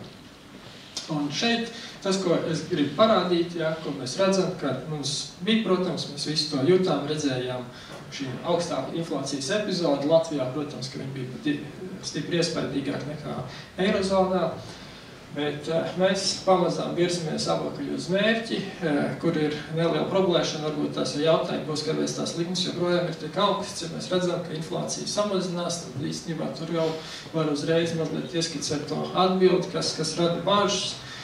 Centrālā bankas ekonomistu vidū, tad pamatā ir šī pamata inflācija, kas neiekļauj sev pārtikas cenas un enerģijas cenas, kas parasti svārstās daudz vairāk. Tad tur tas samazinājums ir lēnāks, un tāpēc vienmēr ir bažas, ja pār strauji varētu mazināt procentu likmes, inflācija varētu atjaunoties.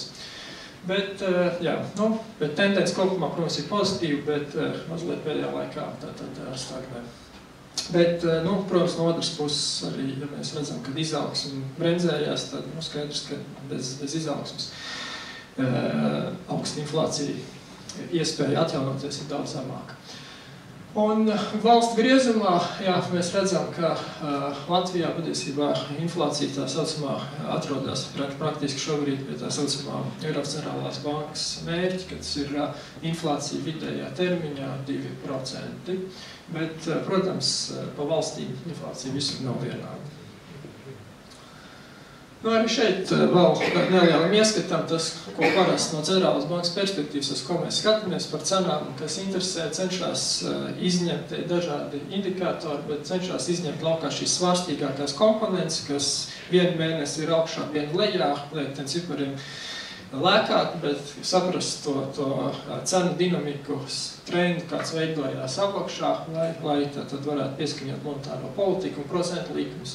Un šeit, protams, kopumā ir pozitīvi, bet, lai atgrieztos tur, kur pavisam gribētos vajadzētu, protams, lai šie izņemot šīs svārstīgās komponentes, tā inflācija virzītos, jo tas, principā, ir tas, kas nosaka, kā centrālā banka redz procentu likmes.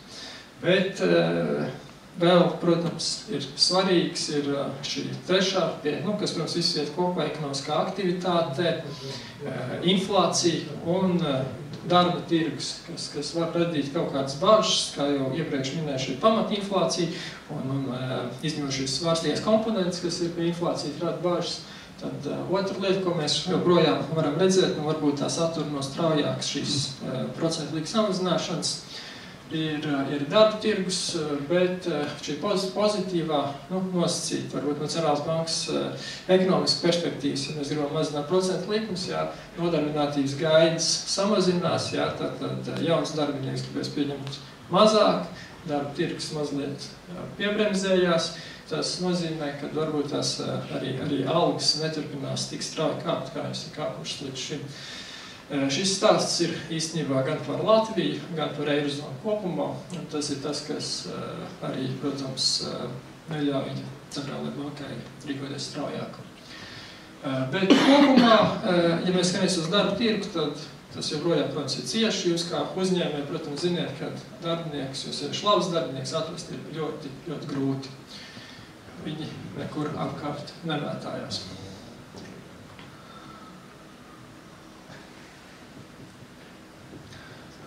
Vēl par šo inflāciju mazliet, kas ir svarīgi, kas varbūt tās konceptuāli arī atbildot jau uzreiz jautājumiem, kas varētu rasties, kāpēc centrālā banka tik strauji cēla procentu likmes laikā, kad visam cenas ļoti strauji aug, un principā tas nebija iemesls, tas nebija kaut kāds šis pieprasījuma rezultātā, bet gan piedāvājuma ierobežotības apstākļos. Un tad tāds ekonomists centrālās bankas uz to skatās, ka principā ir svarīgs šīs inflācijas gaidas ierobežot. Tas ir, ko mēs domājam, katrs individuāli par cenām, un no tā izriet, kā mēs rīkosimies. Ja mēs visi domātu, ka šīs cenas strauji varētu augt uz priekšu, mēs noteikti mēģinātu pieskaņoties vai atbrīvoties no naudas uzkrājumiem vai līdzekļiem, pārvērsties precēs vai vēl kaut kā, lai mazinātu šo inflācijas šoku. Tas, protams, varētu pastiprināt un tā tālāk, un tāpēc ir šīs inflācijas gaidas gan patērētāji, gan no finanšu tirgiem, kurām regulāri centrālā banka sako līdzi, cenšas izprast, kāds viņas ir. Viņas ir virzās šeit patērētājiem, ir virzās atpakaļ uz šiem 2%, tas ir tas, ko centrālā banka grib redzēt. Un finanšu tirgos arī viņas neattālinās, nozīmē, ka arī finanšu tirgos un viss ekonomikas aģenti principā tic centrālajai bankai, ka cenu stabilitāte tiks atjaunot. Un, jā, tad beidzot diezgan daudz par to, par visu šo inflāciju, par darba tirgu, ekonomisku aktivitāti. Bet kas priekš uzņēmējiem ir, man liekas, visinteresantākais parasti, jā, ir kāds tāds procentu likmes ir, ko gaidīt uz priekšu, kā viņas mainās, un no visas tās informācijas, ko jūs iepriekš sniedz, no tās, protams, plašāk un detalizētāk, jo mūsu laiks šeit ir ierobežots, centrālā banka cenšas noteikt šīs procentu likmes. Un tas, ko mēs šeit varam redzēt, ir finanšu tirgos sareiķinātais šis procentu likmi ceļš uz priekšu, skatoties no prezentāciju gatavoju otrdien, tātad otrdienas dienā šonedēļ, kāds bija finanšu tirgos gaids par procentu likmēm uz priekšu. Šeit ir daži datumi norādīti, kas ir pirms dažādām sanāksmēm centrālās bankas bijuši. Un principā, jā, kad tas, ko mēs šeit varam redzēt, kad tas ceļš procentu likmēm, kā sākumā minēja, ir šobrīd uz leju, un to arī visi sagaida, tikai atšķirās, laikā, teiksim, te ir no septembra līdz tagad novembrim, atšķirās tās ekspektācijas, cik strauji tas varētu notikt. Jā, tad mēs varbūt protams, svarīgi uzsvērt, ka šīs ir finanšu tirgus gaidas, viņas var nepiepildīties un redzēt, kā viņas ir staigājušas, mainījušās, lai gan nav baigi būtiski, vēsturiski viņas ir lēkājušas vēl vairāk. Bet principā, jā, virziens ir uz leju, un pēc jaunākām ASV vēlēšanām, kas, vismaz finanšu tirgus skatījumā šobrīd Eirozonai, Eiropas ekonomikai ir negatīvs iznākums, bet nekad nevar zināt, kā tas attīstīsies. Tad, ņemot vērā, kad tiek potenciāli gaidīts kaut kādas tirzniecības saspīlējumi, ekonomiskā aktivitāte varētu bremzēties varbūt straujāk, kas līdz ar to nozīmētu arī procentu likmes straujāk samazinājumu, tad 11. novembrī salīdzinot, piemēram, ar dienu pirms ASV vēlēšanām, ceturtdienā. Kaut kā tā. Un tad, jā, protams, Eiropas centrālā banka nav vienīgā. Mēs, principā, visas attīstītās rietumu ekonomikas iet pa līdzīgu ciklu. Mums bija šīs inflācijas šoki pēc pandēmijā, karam sākoties. Katrā reģionā spēcīgāk vai mazāk spēcīgi, kas lika ļoti strauji rīkoties, ļoti sāpīgi, gan uzņēmējiem un mājsaimniecībām ar parādu saistībām, mazliet priecīgāk priekš tiem, kam ir uzkrājumi, var veikt noguldījumus, bet tas ceļš bija augšu. Tagad mēs redzam, ka viņš virzīsies leju. Arī preventīvi var mēģināt atbildēt uz jautājumu, kur tās procentu likmes varētu nonākt. To ir patiesībā ļoti grūti. Tāda oficiāla komunikācija centrālajai bankai par šo tēmu šobrīd nav bijušas un diskusijas, bet, ja mēs atceramies pandēmijas laiku un pirms, tad šīs procentu likmes bija faktiski ļoti zemā līmenī. Un tas, ko var pateikt uzreiz, tas pavisam nav veselīgs līmenis, un tas nav tur, kur ekonomisti gribētu viņus redzēt. Kāpēc? Tāpēc, ka tas ierobežo iespējas centrālajai bankai stimulēt vai bremzēt ekonomiku, ka tas ir nepieciešams. Un līdz ar to, jā, protams, tā situācija nav vēlama. Bet, nu jā, tas, ko mēs arī minēja, redzam, ka procentu likmes nesamazinās tik zemu šobrīd, jo, nu, tāds apokaliptiska perspektīva nav. Tās procentu likmes virzās kaut kur uz neitrālo procentu likmi, ko varētu saprast ar procentu likmi tādu, kas ne veicina inflāciju, ne mazina inflāciju. Nu, attiecīgi, ne ierobežo ekonomikas aktivitāti, ne veicina papildus, stimulē. Tad, nu, bet šie aprēķini ekonomistu vidū ir šī amplitūda, kāda tā likme varētu būt ļoti plaša, un tās diskusijas nav bijušas, bet nu, viņi ir kaut kur robežās no 1,5 līdz 2 ar kaut ko. Un tur arī vismaz tas būtu tas pirmais pieturpunkts, uz kur tās likmes varētu šobrīd virzīties. Pēc tam, protams, jāstāsta no apstākļiem un situācijas. Nu jā, un tad šis Eirozonas vispār ārējās vides prognozes, kas mums ir, kā visu ņemot vērā arī tās procentu likmi perspektīvu, mēs redzam, jā, ka, nu, ir līdzīgi kā pasaulē, tā tendence ir, diemžēl, uz leju pagaidām, gan šim nākamajam gadam, bet, nu, salīdzinot perspektīvai, salīdzinot tās prognozes, kāds viņas bija iepriekš, bet, protams, šis nākamais gads Eiropā, Eirozonā būs labāks par šo gadu izaugsmes ziņā. Un aiznākamais vēl labāks, tāds vismaz ir šobrīd šīs prognozes. Šīs prognozes nav pavisam svaigas. Pēdējās publiskās prognozes Eiropas centrālā banka sniedz septembrī. Nākamajās mēs varam sagaidīt pavisam drīz decembrī. Pēc decembra sēdes mums ir tātad 4 reizes gadā Eiropas centrālā banka sniedz šīs prognozes. Protams, piedalās arī Latvija veidojot šīs prognozes. Un inflācijas prognozes, kas principā nav daudz mainīta un šajā prognožu ciklā parāda, ka mēs varētu atgriezties mērķī, kas nozīmē, ka šīs likmes var samazināties. Par ārējiem tirgiem es gribētu teikt tā, ka visbiežāk, ja jūs uzņēmums kaut ko eksportē, jūs eksportējat, jūs noteikti zināsiet labāk pa visiem, kas tajā tirgu notiek, kas notiek ar manu preci, un detaļās. Bet tas, ko centrālās bankas perspektīva un ekonomiskās, mēs varam tādu lielo bildi iedot arī šobrīd un pastīties un to, ko mēs redzam. Kā jau sākumā minēja, jā, mums Igaunija, Lietuva lielākie tirdzniecības partneru valsts ir, jā, Skandināvija ir liela, tad mēs redzam, ka tas sentiments šobrīd, salīdzinot ar kāds viņš bija atgūstoties pēc pandēmijas, protams, nav tik augsts un ir salīdzinoši tās, tiksim tā, vēsturiski, nu, nav vai garā tā laika rīna, bet diezgan piezīmēts. Un tas, protams, negatīvi atsaucās. Nu jā, Igaunija, protams, ir mazliet grūtāk, kā jau minēju, viņai ir lielāka ekspozīcija tad uz Skandināviju nekā mums. Lietuvai mazliet labāk iet. Un tā ir mēs arī tendencēs par prognozēm, to varam redzēt, jā, ka Lietuva mazliet izceļās šim gadam uz kopējā fona.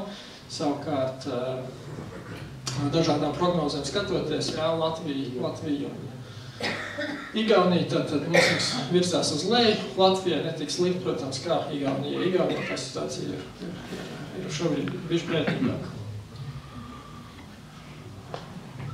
Un šeit arī citi lielākie, nozīmīgākie tirgus prognozes, jā, tātad Latvijas tirdzniecība partneru valsts. Un tas, ko varbūt tās šeit gribētos uzsvērt, ja, ka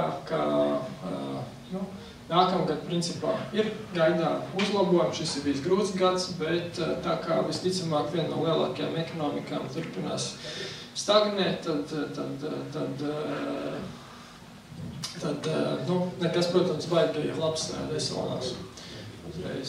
Bet, protams, jāmeklē tirgi, kas augst straujā.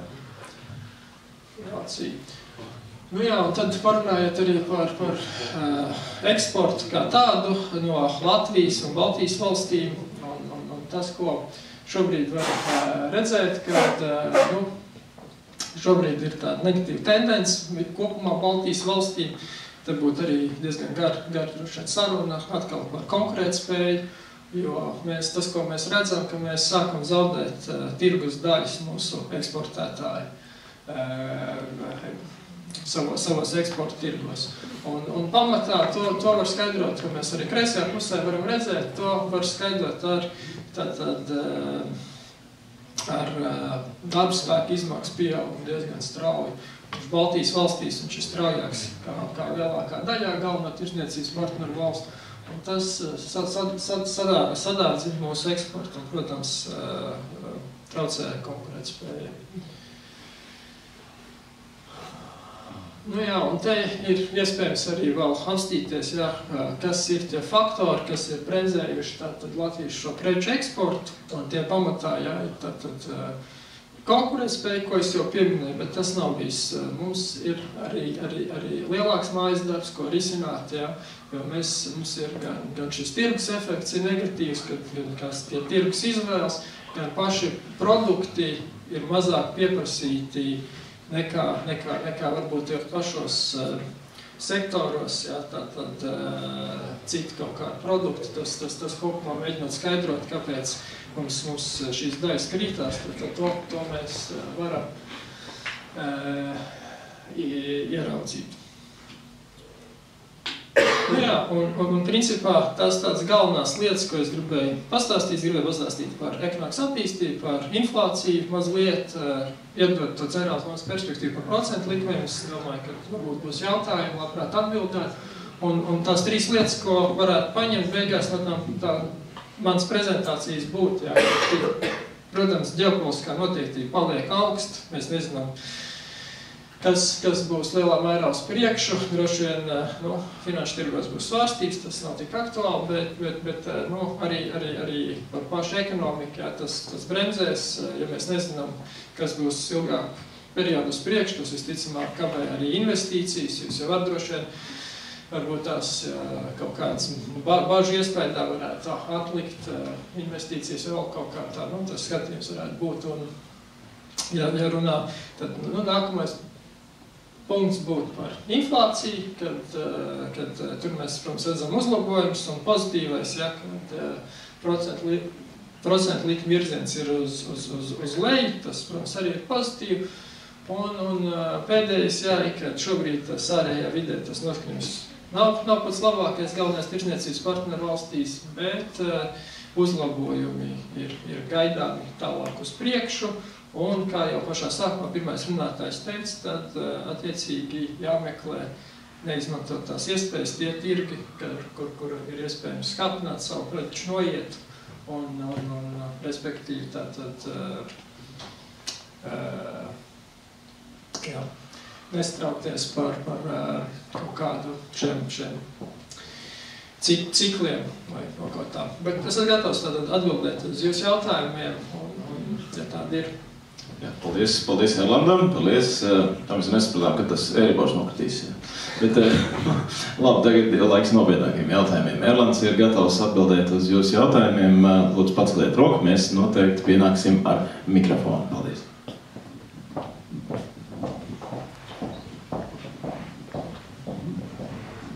Paldies, man atkal nav skaidrs.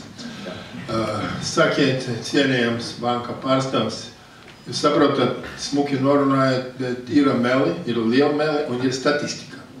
Un to statistiku kas pasūta un kādu uzdod jautājumu sabiedrībai. Tāda var dabūt atbildi par jūsu statistiku un to, ko jūs rādat. Bet sakiet, inflācija, protams, ir mazināmā valsts, ir skaidrs kā, kad saņemot aizņēmumu 23. gadā un viņi neizlietojot pa 23. gadu, kas nauda pāriet uz 24. gadu, procenti jāmaksā, nauda jāatgriez, bet viņš paliek 24. gadā jau kā ienākums, un tāpēc viņa ir māksliniski mazināts tā inflācija. Jūs paprasāt, jebkuriem uzņēmējiem, vai viņam nesadardzinājās elektrība, nesadardzinājās degviela un viss, vai nejūt viņa inflāciju. Un ko varēja nopirkt 10 gadus atpakaļ par to pašu 1000, ko var šodien nopirkt. 10 daļu nevar nopirkt. Un ja jūs gribat zināt par inflāciju, tad jūs paprasat parastiem pensionāriem aiziet veikalā, ko viņi nopirk, ko viņi varēja nopirkt gadu atpakaļ vai 2 mēnešu atpakaļ, ko viņi tagad nopirk, tagad var nopirkt veikalā, cik cenas uz produktiem. Un pasakiet, šajā laikā, kas vairāk pelna? Es uzmanību vairāk jautājumu nevienam nav. Bankas pelna par 200-300 miljonus gada un saka, cik mēs slikti dzīvojam. Un tur atbildi ir mūsu valstī. Mūsu uzņēmējs spiež un moca neiet palīdzībā. Nebūs uzņēmēji, nebūs valsts.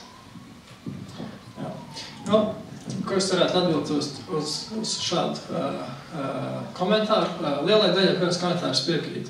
Bet par inflāciju nav tā, ka centrālā bankā mēs nezinām, kas notiek ar cenām un ar inflāciju. Tas, ka šodien rāda, protams, ir kopējais kaut kāds indeks, kas ir 2%, bet mums kādam cilvēkam, protams, ir sava inflācija, mums ir savs patēriņa grozs atšķirīgs.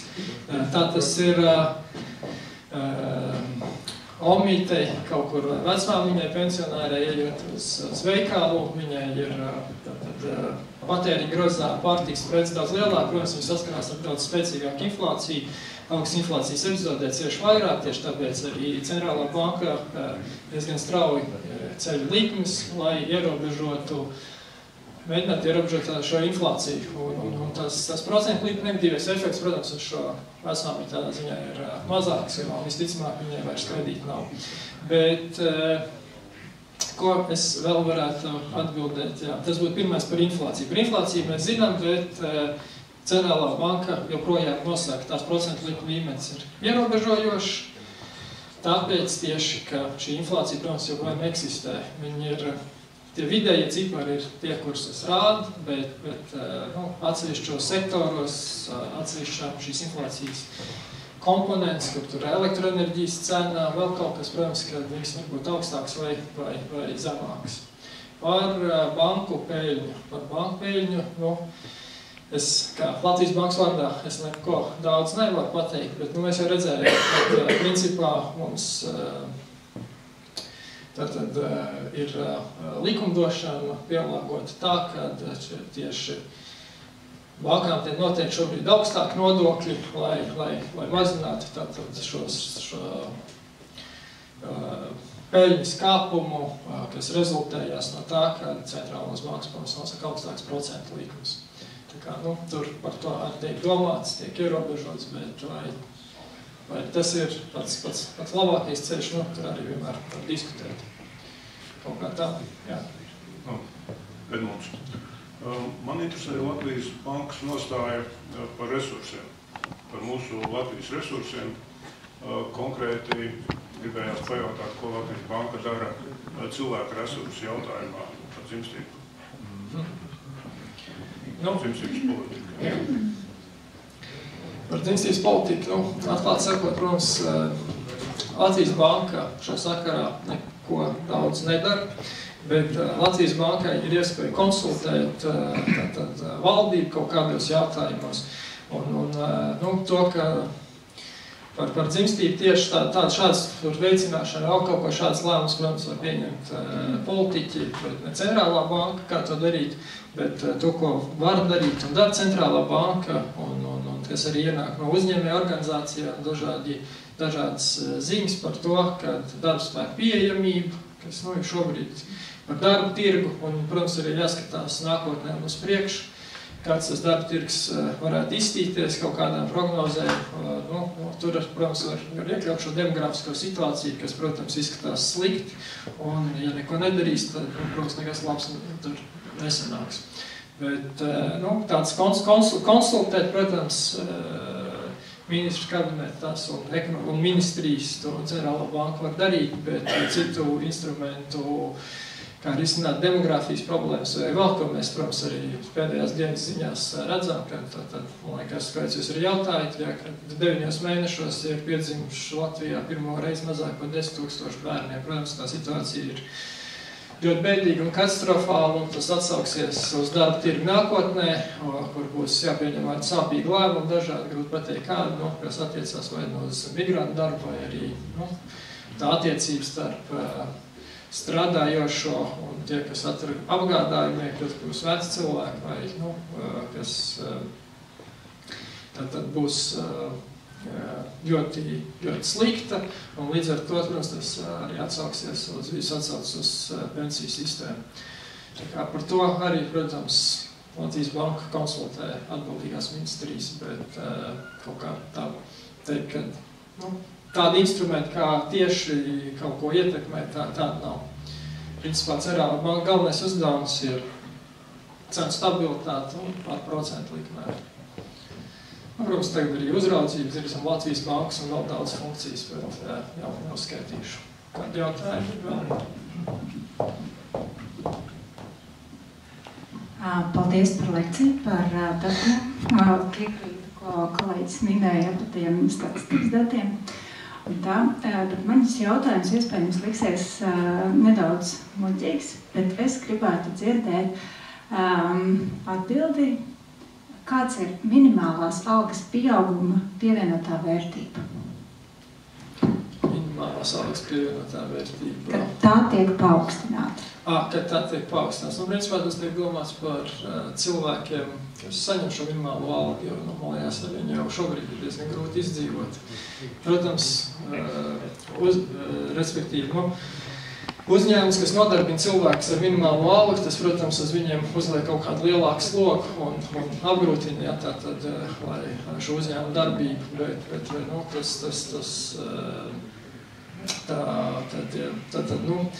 to jau nenosaka. Centrālā banka nenosaka minimālās algas, to dara politiķi saimā, ministrijās piedāvā saimlēm. Tā kā, protams,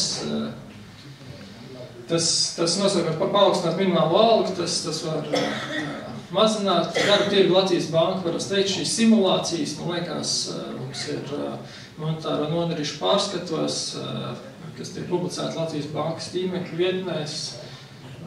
Tur ir iespējams redzēt tos efektus uz ekonomiku, arī no izmaiņām, teiksim tā, man liekas, no izmaiņām tātad minimāla algā, jāapstās precīzi, kurā pārskatā, varbūt tās, ja jums tiešām interesē, ja tos efektus redzēt, tad tur var redzēt, tās simulācijas tiek veikts.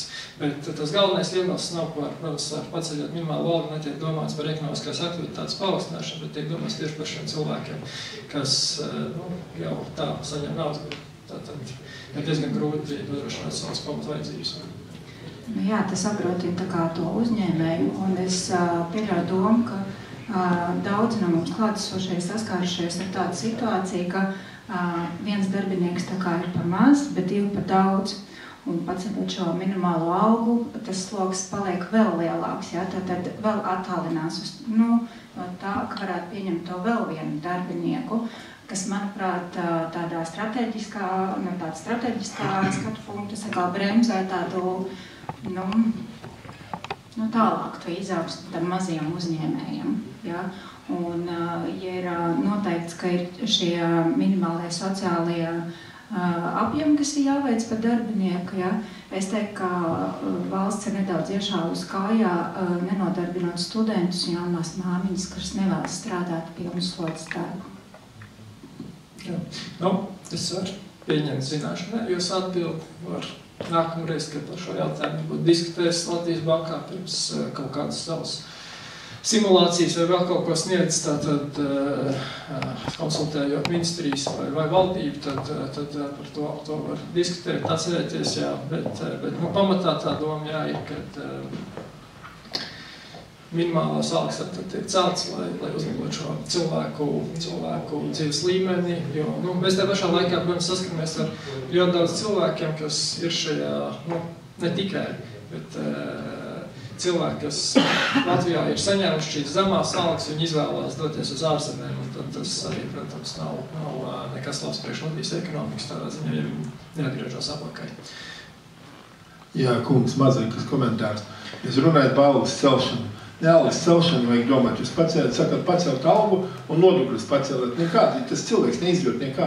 Ja valsts padomātu par neapliekamā minimumā algas, ne algas celšanu, tas būtu rezultāts daudz lielāks.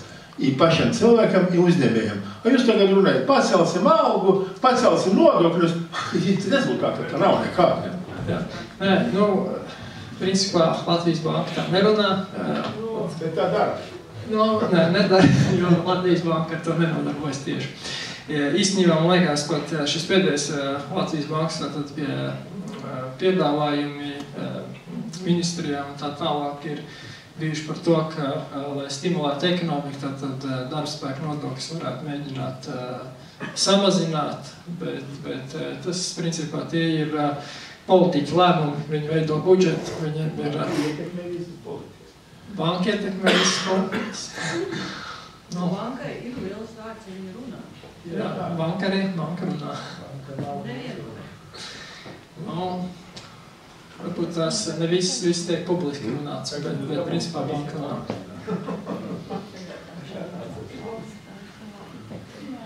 Vēl kādi jautājumi?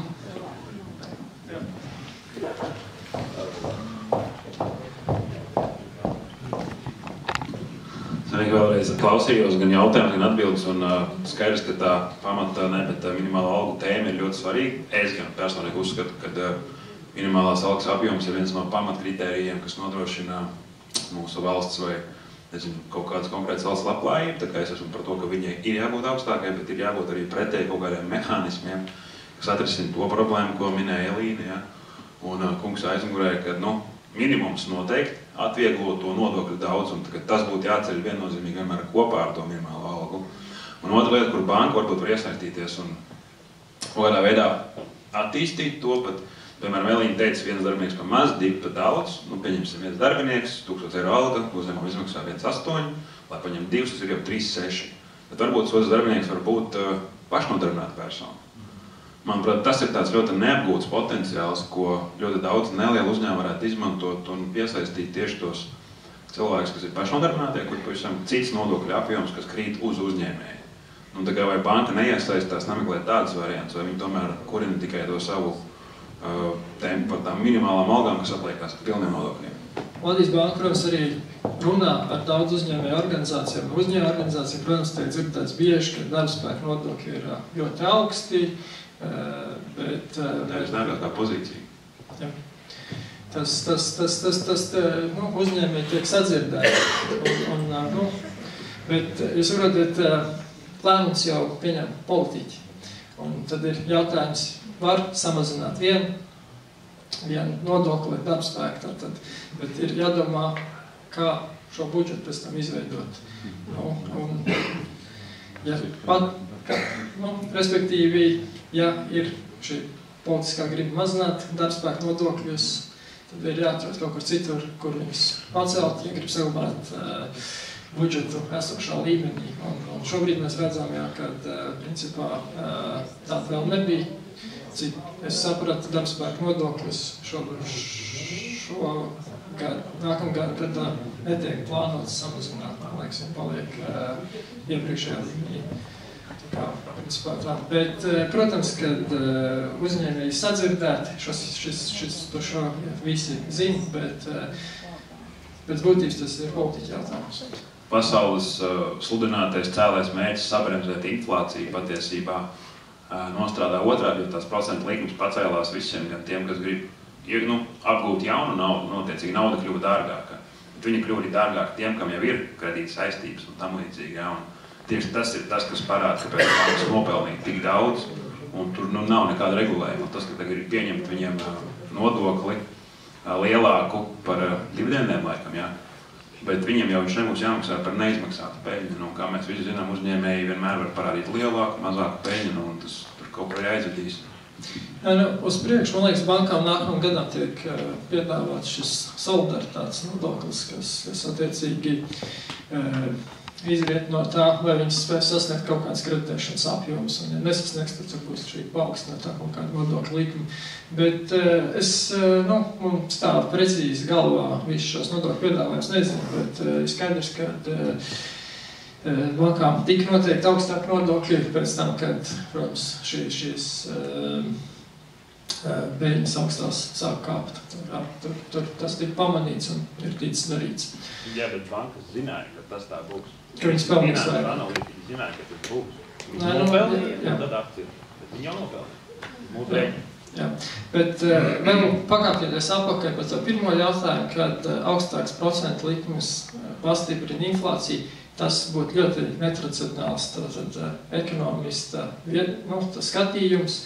Ir kaut kādas tādas teorijas, bet tad pamat ekonomikas teorija nosaka to, ka sadārdzināt šīs naudas cenu, ekonomika bremzējās, ko mēs arī redzējām, un inflācija arī virzījās uz leju. Tā kā, nu, jā, bet par kādu cenu? Es jau par to runāju. Jā, nu, cena, protams. Bet kāds to samaksās? Jā, nu, protams, ir nepatīkams process. Tā nebija banka. Es domāju, komerci... Nē, nu kas par to samaksā? Tā nebija banka? Nu, visa ekonomika kopumā tiek ietekmēta, jā.